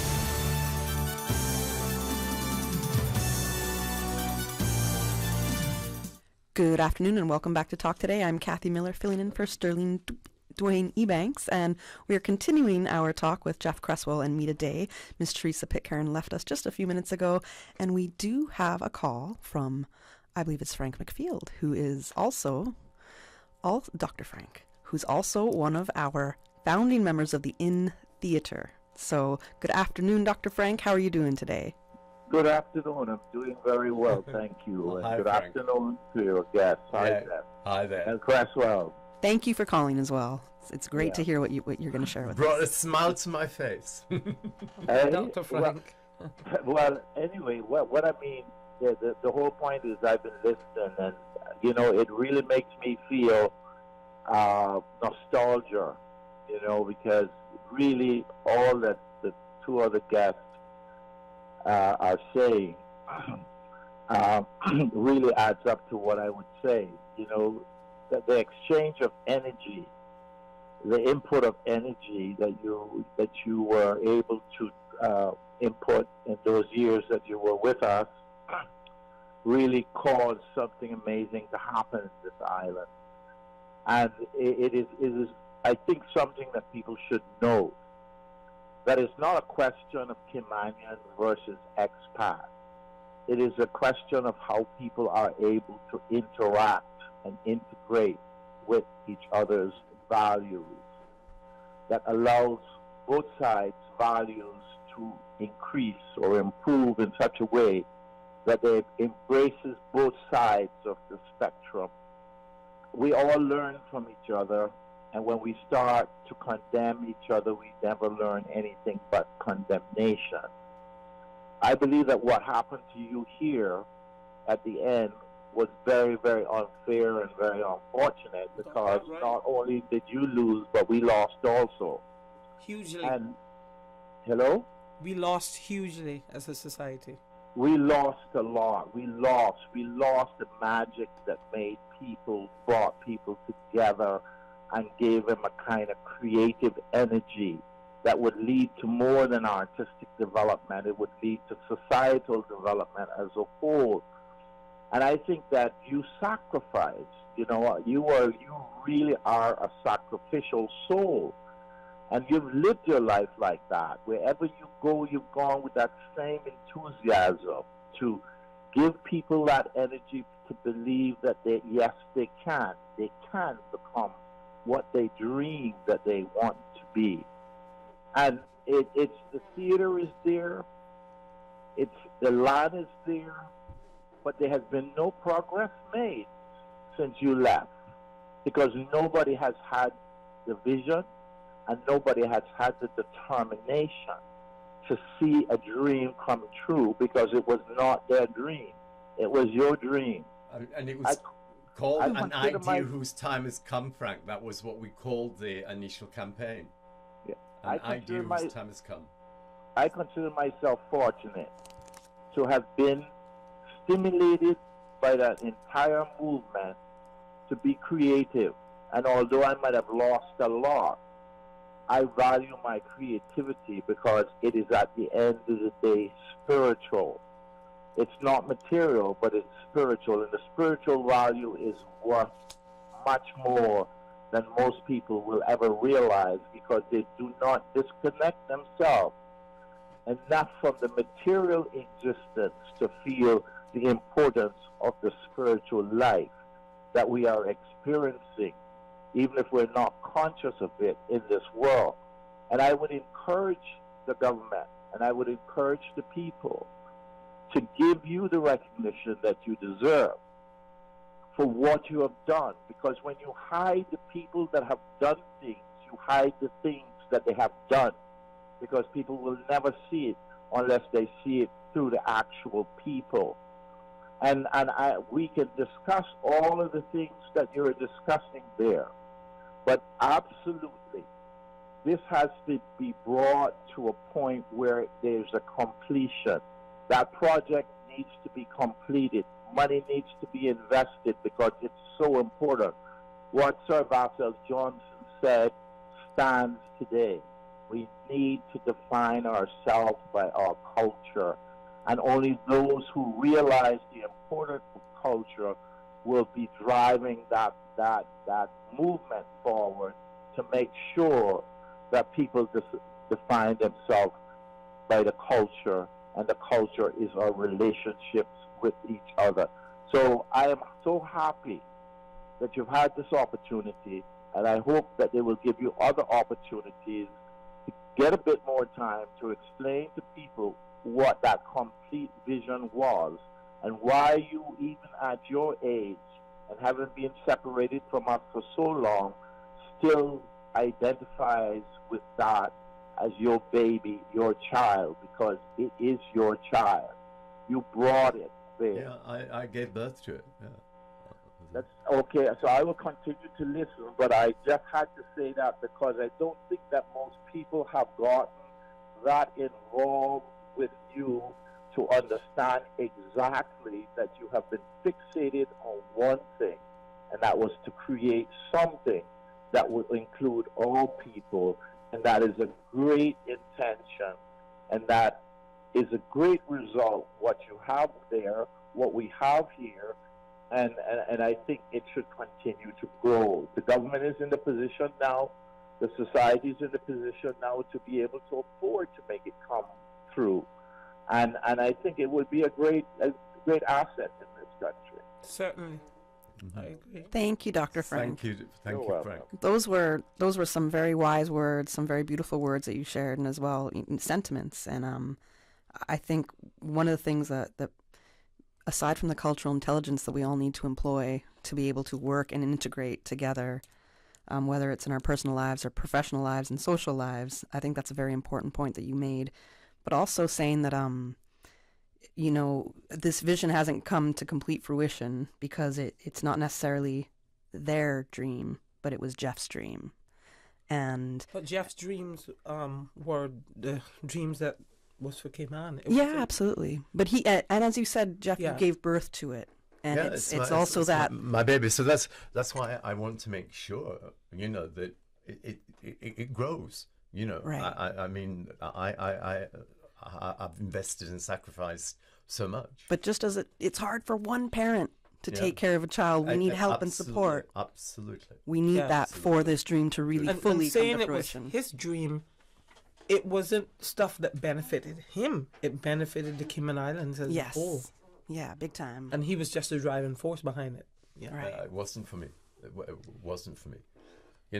So we've got the 12-acre cultural centre. We've got the CNCF in the making. Okay, and so the next stage is we need to look at what we've got the money. We've got 500,000. We've got that, so we can start with the first phase, which is the development of the theatre company. Can we go back to the CNCF in the making? Because I'm sorry if I missed this or I forget it all of a sudden. But what was, in your eyes, what was the importance of getting the National Cultural Foundation together? Why was it needed? I mean, lots of reasons. We're a theatre company, right? We're there, and that is our purpose. So, we want to ensure people at that time that we weren't trying to control everything. We want everybody to get involved. We want the drama society to get in, the societies to get in, the churches to get involved, everybody to get involved. So it needed somebody independently from a theatre to do that, to encourage them to do that, to believe in it, rather than just that. So it was important that we had that for its credibility, to ensure people that they would be valued, to ensure that they would have their independence, so that you would come here, the museum would run itself, the National Gallery would have its autonomy, Cayman Drama Society could come and be part of it, all the artists could come, the churches, everyone could then invest in that and feel comfortable that we weren't trying to dictate to them. Gotcha. Right. Makes sense. For that, and also we would be able to do that, and that was the important thing, and in those early days, Oswald put together a group that was very, very, very powerful. So this is your board of management. So this is your original National Cultural Foundation's board. And the honorary chairman was Sir Vassal Johnson.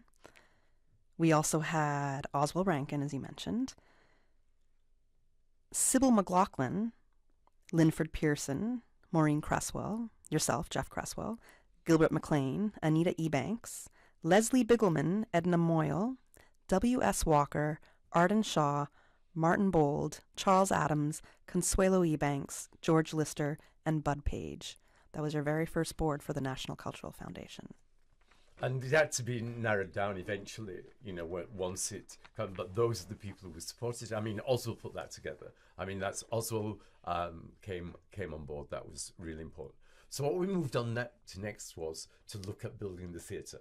So we had a design competition. Well, I was taken, and this is another big memory. Theatre Projects took me to England and showed me loads of theatres. And we have a unique theatre because it's not just a theatre. You go into it and you are met by this incredible space module that inspires you to reach for the heavens and the skies, and that was done deliberately so as to make me go, wow, and make it versatile. So, and that is built, the design was based on the Manchester Royal Exchange and the Tricycle Theatre, right? So with that. And then the other thing was to make it as versatile as possible. So it could be used for every performing arts group, it could be used for functions, it could be used for dance drama, it could be used for on-stage productions, in-round productions, promenade productions, and things like that. And so we had a design competition, and John Doak won the John Doak. Yes. And this is a very well-known name in architecture and design in Cayman. So John Doak visualized, what we envisaged. So there is the initial brochure that comes from these things as John Doak's design for the whole centre as well as for the theatre. So he realised our vision and gave that. And then at that time as well, Martin Bold became the quantity surveyors. And Martin has been a driving force behind the theatre from then until now. An incredible contribution to that. I know Martin. I can't put the face to the name right now, but I know Martin. Okay. I'm not sure. Susan, do we still have the caller online? Yeah, Oh, nope, we're going to go to the news right now. We got to go to the 2 p.m. news. We are a minute late for the news, but the news was late, so it's not our fault. Follow Radio Cayman on Twitter. All the latest information, breaking news, community events, and more. Follow us at twitter.com/Radio Cayman. Today's biggest news. Radio Cayman. Your voice, your choice. Local, regional, international. This is Headlines from Radio Cayman's newsroom. Today's biggest news. Brought to you by Tropical Plaza on Smith Road.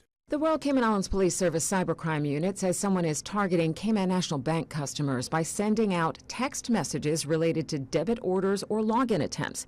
These messages may ask recipients to call a specific number, but police warn that's the last thing you should do because someone is actually trying to get access to your account. CNB says it would never ask for your PIN, password, or one-time login code via text message. And in fact, if you're in any way concerned about an electronic message received from your bank, you should always check directly with them first using an advertised number or visit them in person. In international headlines, Captain in the Guyana Defense Force, Rondell Douglas, who served as the special assistant to the recently retired chief of staff, was shot and killed late Wednesday. The police report Douglas was using his private car to provide taxi services when he was attacked and killed. According to reports, he was hired by a young man to be taken to the North Roomvelt area in Georgetown, Guyana, where he was attacked by the man and an accomplice. They then shot the GDF captain and fled in his vehicle. Police have launched an investigation. In pursuit of shared prosperity and security, and in recognition of the close ties between the U.S. and Caribbean nations, U.S. Vice President Kamala Harris is announcing a new initiative to strengthen U.S. Caribbean partnerships. In a statement, the White House said that Harris, whose father is retired Jamaican economist Dr. Ronald Harris, is announcing new initiatives that address security and firearms trafficking, the need for an enhanced diplomatic presence in the Eastern Caribbean, the crisis in Haiti, and the U.S. Caribbean partnership to address the Climate Crisis 2030. The announcements include more than $100 million in new assistance for the region. Those are your headlines. I'm April Cummings. Today's biggest news. Radio Cayman. Your voice, your choice. Local, regional, international. This is Headlines from Radio Cayman's newsroom. Today's biggest news. Brought to you by Tropical Plaza on Smith Road. Row Variety, centrally located in Tropical Plaza on Smith Road, carrying a wide range of household items, bathroom accessories, towels, clocks, handbags, clothes, shoes, jewelry, and more, and more, and more. You can buy from the big box retailers or support local. The better deals come from shopping local. Row Variety Store, Tropical Plaza, Smith Road. Telephone 924-9553. Things come up. That's life. But it doesn't mean I can't show up. From a runny nose, stubbed toes, to earache woes, headaches, backaches, and tummy aches. When things come up, Best Health Pharmacy over-the-counter solutions get you back in the game. Best Health Pharmacy, located at Crown Square Plaza on Eastern Avenue, across from Edie's Decor. Best Health Pharmacy, your health, your convenience is their priority. Best Health Pharmacy also offers free prescription delivery anywhere in Georgetown and West Bay. Call 949-1301 or WhatsApp your prescription to 924-5358. Listening to the general public. The Cayman Islands' foremost listeners participation program. Radio Cayman's Talk Today. Because There are more questions than answers. waiting to take your calls right now. What the public is saying. Good afternoon. Welcome back to Talk Today. I'm Kathy Miller, filling in for Sterling Dwayne Ebanks. We have Miss Merta Day and Geoff Creswell in the studio this afternoon. We're talking about the origins of the Harquail Theater in the Cayman Islands. We do have a caller online right now. Good afternoon. Thank you for calling Talk Today. Hey, good afternoon, Kathy. How are you? Great. How are you doing? Not too bad. This is Morgan DaCosta. Hi, Morgan. Morgan, who introduced me to Rundown. That's because of you I went to Rundown, right? Absolutely, that is a correct statement. There we go. So, Mr. Geoff Creswell used to be my drama teacher. Okay. In high school. He's the reason for all of the problems that you now face whenever you go on stage with us, or when you did. I had no problems. I thought I was the problem. No, the thing is that obviously I've known Geoff from time I was, I don't know, we were 14, 13 years old, something like that. I did CSE drama, and I think from then the bug stuck, much like Merta. Merta was similar to myself, doing different plays, Fiddler on the Roof, Joseph and His Amazing Technicolor Dreamcoat was just something, appreciation of the arts, Golden Mask of Agamemnon. Wow. And some heavy-duty stuff as well, too, that Caribbean kids were never privy to, or Cayman kids in particular, right? But it gave us an appreciation for what the greater world was. And I think I served on the board for 26, 28 years, something like that, of CNCF, and 10 or 12 of those are as deputy chairman of CNCF. So I'm very, very familiar with the work that Geoff has done. I'm very familiar with what got accomplished under him, and in fairness, what got accomplished under Henry and Marcia too.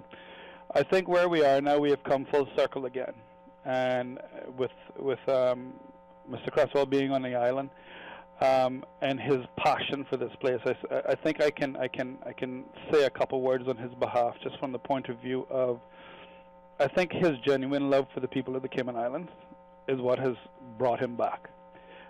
His contribution to the theater and what he has done with the grouping of people that he inspired, with the grouping of people that he empowered, has continued to grow.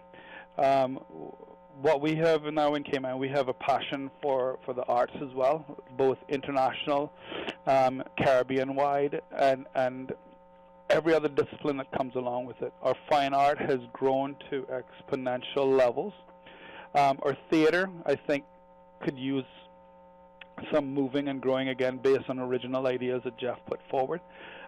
Young theater performing group would be a great idea. We have a dance group. We also presently have a national choir. All these things, if they could get once again amalgamated under one direction or one vision, I believe where we in the Caribbean in general, Because when we went to Carafest in 2019, we were well represented by our students and our young adults. The fact that we took one of Frank McField's plays and we took the playwright himself, he was available to answer questions. And Was that 2019 or 2018? That was 2019. Oh, was that? Yeah, well, I know I went in 2018 or 2019, I can't remember. No, you went in 2017, I believe. You went to Barbados?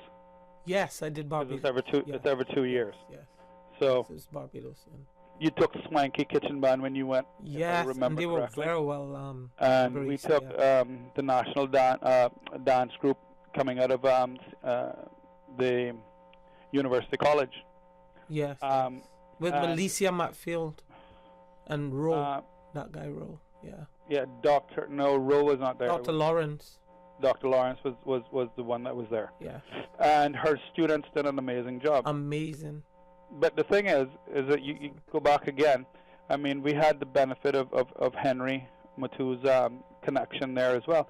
But also, too, Geoff represented the Caribbean by being one of the president. Geoff, tell him where you were again on that piece. I'm not remembering that. That I was vice president of the Caribbean Theatre Association for 6 years, so... But look at that. From this little small island in Cayman. His recognition grew from here to the world. Back then, yeah. Yeah. And I mean, we have a lot to be grateful for based on what Geoff put in place for us to do. We took advantage of pieces of it, but we didn't take advantage of all of it. Yeah. I think where we are now, there's an opportunity to take advantage of all of it. And we should, Morgan, because we have a lot of young actors, and we have brilliant, people like Rita Estevanovich, we have Matt Brown, and young people. Even that play that I did you remember when you all brought in that guy from Trinidad, and they did the youth version of the same play? Oh, we lost Morgan. Hopefully Morgan can call us back in a couple minutes. I think we lost him. It was probably a disconnection, so we're... Yeah, but I mean, your vision with some of the talent that we have here.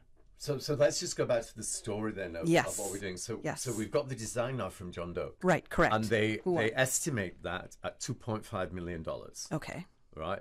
So then I have to have another conversation with Helen Harquail over it. Because she's only given 500. And I say to her, to realise this, Ellen, we need 2.5 million. And she agrees to give that. Oh. That was easy. You need to teach me some sales training, I think, Geoff. So all of that had just fallen into place, with that. And then what happened? Amazing. And that was all given to the In Theatre Company, which had now become the Cayman National Theatre Company. It was renamed when we announced that we were building our own theatre. Okay. So we were now called the Cayman National Theatre Company, a theatre with a purpose. And then what happened? Royal Palms got sold. But wait, I want to say, so when Helen did say, okay, I'll give you the rest of the money, at that point, did you have to promise her anything? Just that it was named in honor of her husband. Was that something she requested? Yes, that's right. Okay, yeah. And that's a beautiful thing. Absolutely beautiful. Like I said originally, her intention was to do something that honored her husband. Right. So then that's why we ended up with the Harquail Theater and the F.J. Harquail Cultural Centre. The Harquail Theater, I forget which way around it goes, but that was that. Then what happened was that the Royal Palms got sold.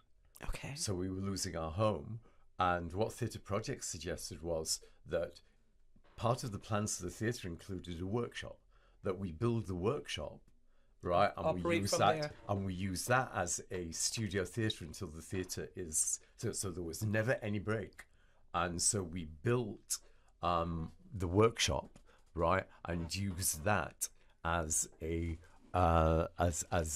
theatre space. What's the workshop today? That's one the smaller theatre. Well, it's now developed into a proper studio theatre. Okay, that's the smaller one. So that smaller one is where we operated from. Oh, okay. Yeah, right. Well, that's what I was. But it was bigger than that in those days. And I also started because of the fundraising. We had the Ladies Luncheon Club. We needed to get as many people involved in that.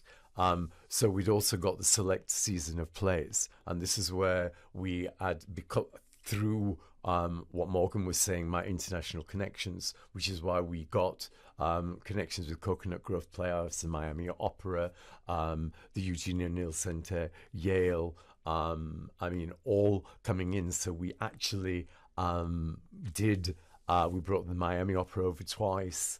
We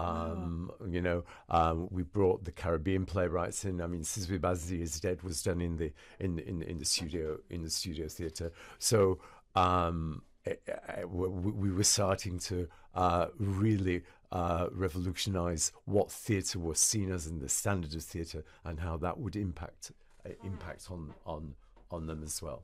In fact, Anita was only telling, I had lunch with Anita Ebanks yesterday, because we actually brought in 3 of the Miami Opera people to do our own production called Starting Here, Starting Now. And Lisa Vroman, who was in that, is now a Broadway musical star, an American musical star. So we worked with her, and we have had those connections and things like that. So we're broadening, the cultural appetites and what we could achieve there. So now we ran the studio theatre for 3 years while we were putting in place, but while we were building the theatre. And then we had to come to the openings of the theatre, right? And how do we open this? And this is probably developed. So I had a chat with Helen, and we decided that we would open it on her birthday, which is December the 1st. And she wanted the opening production to be The Sound of Music, because her husband died on the yacht that they bought from Julie Andrews. That's why. What a connection. Right. So that was why that. But then my thing was that we have to sell the theatre to the community. We have to it's a state-of-the-art building. We have to show them its versatility. We have to show them what it can do. We can show them you can get involved in it. So as well as The Sound of Music, we created an 8-day cultural panorama, the biggest arts festival that probably the island has ever had. And this was the grand opening of the Harquail Theater. The theater, 8-day festival to the opening. Wow! So opening, and that included we had Carson Keevan living in North up in the eastern end, Cayman Islands, who was a New York composer and an installationist, and so he created an installation in the studio theatre that involved a New York artist, the pianist from American Ballet Theatre Company, and showed to Cayman that theatre is not just entertainment, that you can also do installation type work. Right. Then we had the garden party with Helen in Helen's Gardens that did that, and we had the foyer of the theatre was an art space. We had Bendel Ide's exposition of doing that. Then on the Monday we had the actual opening with The Sound of Music. Then we had an evening of... and how was that? Because that's the first performance now, first production in the Harquail Theater. And we thrust the set out right into the middle of the audience. Yeah, because we did Sound of Music before at Cayman Islands High School. Mm-hmm. Yeah, we had done that before. And I auditioned the children from we went to all the schools. So we had a truly Caymanian multicultural cast. Nina Arette was going to be originally the lead, but then she fell ill, so we couldn't do that. Because she did it at John, but she did it when we were at right. But Daphne Arette played the Mother Superior, and that was so successful that it was brought back. We have to go to our final commercial break, and then I'll allow you to continue to tell the rest of the story here. But one more commercial break. How can you make a classic BLT sandwich even better? Well, by adding tuna. The land meets the sea in Subway's new sandwich, the Tuna BLT, available for a limited time. The Tuna BLT is exploding with flavor. Imagine crispy, juicy bacon strips on top of tuna, fresh lettuce, and slices of tomato, topped with your favorite sauce and choice of freshly baked bread. Enjoy the best of both worlds with the Tuna BLT from Subway. Subway, eat fresh. Freedom, Cayman Brack. Freedom, Little Cayman. Soft breezes, blue waters, no traffic. Unwind and rejuvenate your mind, body, and soul. Sister Island Staycations, a taste of freedom. Discover all that our sister islands have to offer. You know, as a little girl, I dreamt of traveling to faraway places and foreign lands. I tell you what though, no more dreaming. This summer, I'm going flying with Cayman Airways. How blessed are we in the Cayman Islands to have a very own national airline? Girl, you can fly to so many international destinations without the hassle of connecting flights. On top of Jamaica, Cuba, and Honduras, you got non-stop flights from Cayman to New York, Miami, Tampa, and even Denver, Los Angeles, and now Panama. Going to be a little cafe con leche and Hollywood Squares for this old gal this summer. Make your travel dreams come true with Cayman Airways, offering non-stop flights for non-stop adventures in Panama, LA, and many more places in between. For details and to book, call 949-2311, contact a travel agent, or visit CaymanAirways.com. Water Authority Cayman would like to advise their valued customers that the office in Cayman Brack will be closed on Friday, June 9th from 12:30 p.m. to 2:30 p.m. for a staff function. Water Authority apologizes for any inconvenience this closure may cause and thanks the public for their patience and understanding. Did you know that in the event of a hurricane, water designated for the purposes of drinking, cooking, and bathing must be disinfected before use? Water may be disinfected either by boiling or through the use of chlorine bleach. To disinfect through boiling, simply leave the water on the fire for 1 minute after it begins to boil. To disinfect with bleach, add 3 ounces of chlorine bleach to every 1,000 gallons of water. If you are not able to smell the bleach in the water after 30 minutes, then add half of the amount of bleach that was added during the initial application. Recheck the water after 15 minutes to ensure that there is a residual bleach smell. A residual bleach smell is an indicator that the water has been properly disinfected. For more post-hurricane food safety tips, visit DAH website at www.gov.ky/DAH. Listening to the general public. Cayman Islands' foremost listeners participation program. Radio Cayman Talk Today. Because there are more questions than answers. Radio Cayman. Waiting to take your calls right now. What the public is saying. Good afternoon. Welcome back to Talk Today. I'm Kathy Miller, filling in for Sterling Dwayne Banks, and I'm left here with Geoff Creswell as we are talking about the origins of the Harquail Theater, and Geoff is one of the founders of the Harquail Theater, right? One of the founding members. And where we're at is at the opening celebrations, right, where we had The Sound of Music was Helen's choice, but we made it into much more to encourage and show the people of the Caymans what it could be used for and encourage them to get involved and be there and use it in the future. I mean, at the garden party, Reverend Spence, who did the blessing, said, "May peace come to this building and all who come within the confines of its wall.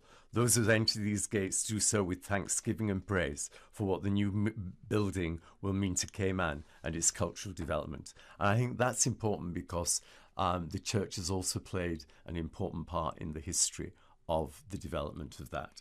And then one final thing that Oswald said at the opening was, Oswald Rankin that is, "This is our national monument. The theatre is yours, mine, ours. Welcome to it. Determined industry was and will continue to be necessary to bring theatre to the forefront of what has become a cultural awakening in Cayman." And that cultural awakening we really celebrated.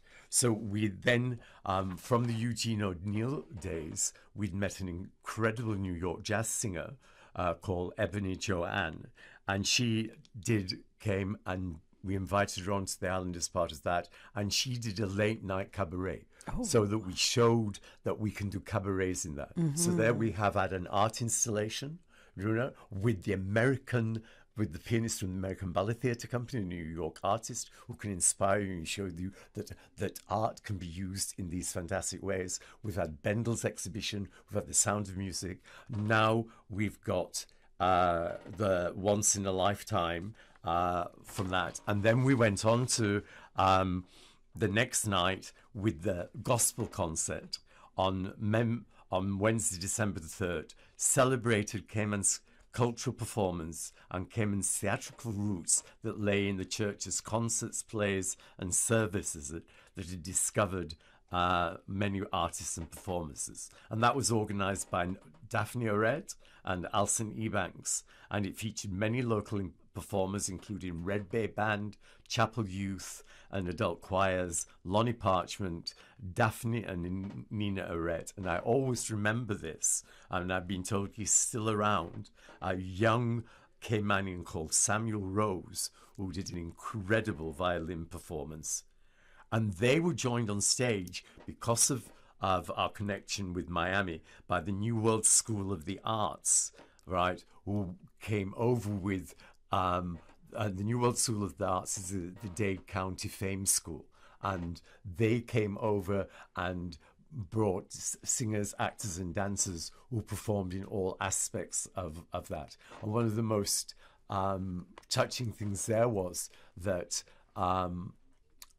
they wanted to sing Amazing Grace, and she ended up singing it a cappella, and it was beautiful. You mentioned a young Caymanian violinist, Samuel Rose. Are you aware that I'm thinking there can only be one Samuel Rose, that's a little younger than me right now. I don't know that. He's our cabinet secretary. Really? So in this day, he's our cabinet secretary. And Swanky Kitchen Band, which Mita said she went to Carefest in 2017 with, he plays in Swanky Kitchen Band. So he's still very much involved in those cultural kind of performances. And it's kitchen band music is it's such a Cayman sound. I cannot describe it. A little bit like Louisiana kind of sound in music, but I've heard it. It's still there. You know what I mean? That influence is still there. And then we had an evening of dance on Thursday, and that was an evening of music, and that was organised by Dr. Mel McCoy to include classical and modern music, and that featured performances by the Cayman National Choir, the Music Club Singers, and the Sweet Adelines. And then the next night, we had an evening of dance because we wanted everyone to understand that they were welcome here and that the theatre could do that. And the evening of dance on Friday this December that was organised by Raglan Roper, Lorna Reeves, and Lorna choreographed the inaugural piece called Cayman Awakening. And amongst the performers were Susan Barnes, Debbie Webb, Troy Leacock, and Marcia Thorpe.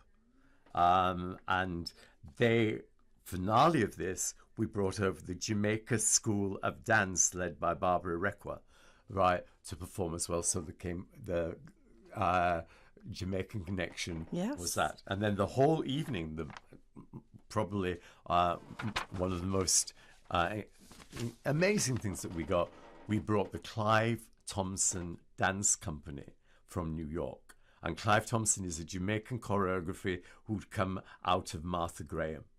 And so that was a fitting end, absolutely, to the opening celebrations. So what we were doing there was saying we can involve everybody. Please get involved. And this building has all these different kinds of uses.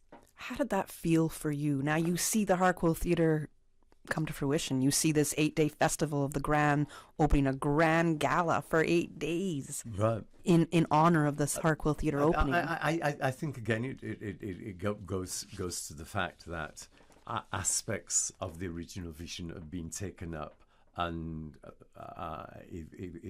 evolved. I think fine arts has come an incredible way. And has taken off.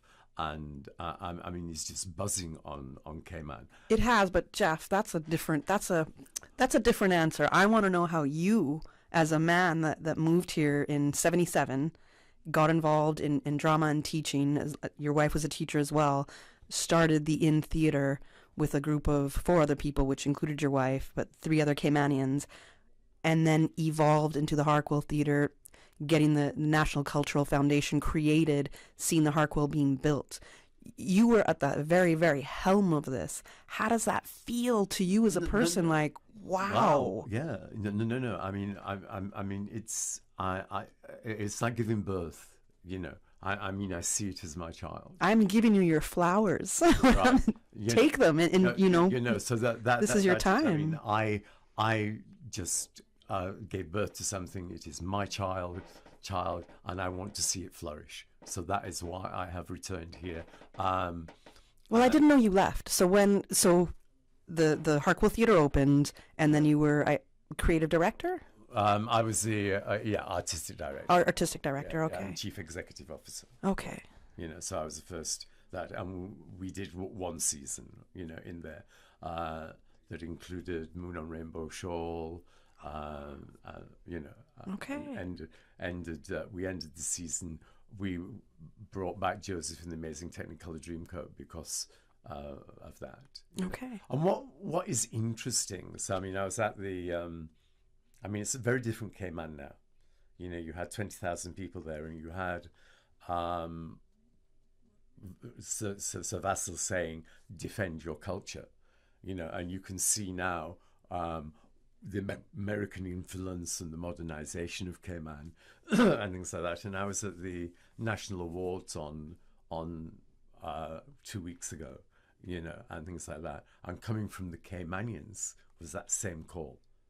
You know, we have got to save our culture. So it seems that we've come full circle. Right. Full circle. Agreed. And the reason I have come to the islands is that I've donated all my memorabilia to the National Archives. So there's a Geoff Creswell collection. So all of this is in there, and it includes videos and other things. But thank you for that. On behalf of Cayman, thank you for that. When I did that, right, I looked on CNCF website, and it's as if a magic wand was waved, and all of a sudden CNCF, there is no recognition of the story that I've told today, you know, and of all the hundreds of people who gave so much of the time selflessly of that. So part of my reason to come back is to make sure that that is respected and celebrated, because you need to root that. Absolutely. In that, and you know, within that initial vision, what is relevant for today? You know, we're not looking and saying, "Oh, we've got to go back to the 1970s." That isn't what we're talking about at all. We're talking about, here is a vision. What is relevant for today then? Here is where we are now, but there is still a cry for defending Caymanian culture that there was 20 years ago. So we have to revisit, relook, we have to honor and celebrate. So I'm hoping that out of this, you know, that my visit will allow those origins to be documented, respected, and celebrated. Those are wonderful closing words. Unless you have any more you'd like to share. I don't know if you knew that was going to be your closing words right there. I'm fine. That was wonderful. Thank you so much. Thank you for taking the time to share with us. Yeah. No, thank you. I feel like we could keep continuing this conversation for another couple of hours. Loads, but I think you've got a lot of information out. Thank you for everybody who came in and said such wonderful things. Yes, and thank you to all our callers, the people who remembered, Dr. Frank McField, another founding member of the Inn Theater. It's so important to have these stories and to share these stories, because it's through stories we learn, and that's what lives. That's what goes on. And we know, for example, in the U.S., they're trying to take away some of those stories and historical accounts. And we can't let that happen. Right. At least in Cayman, we can't allow for that to happen, and we have to tell the story. So thank you so much for coming in to tell the origins. It was great to have you. Thank you for listening, Cayman. You'll be back with Sterling tomorrow.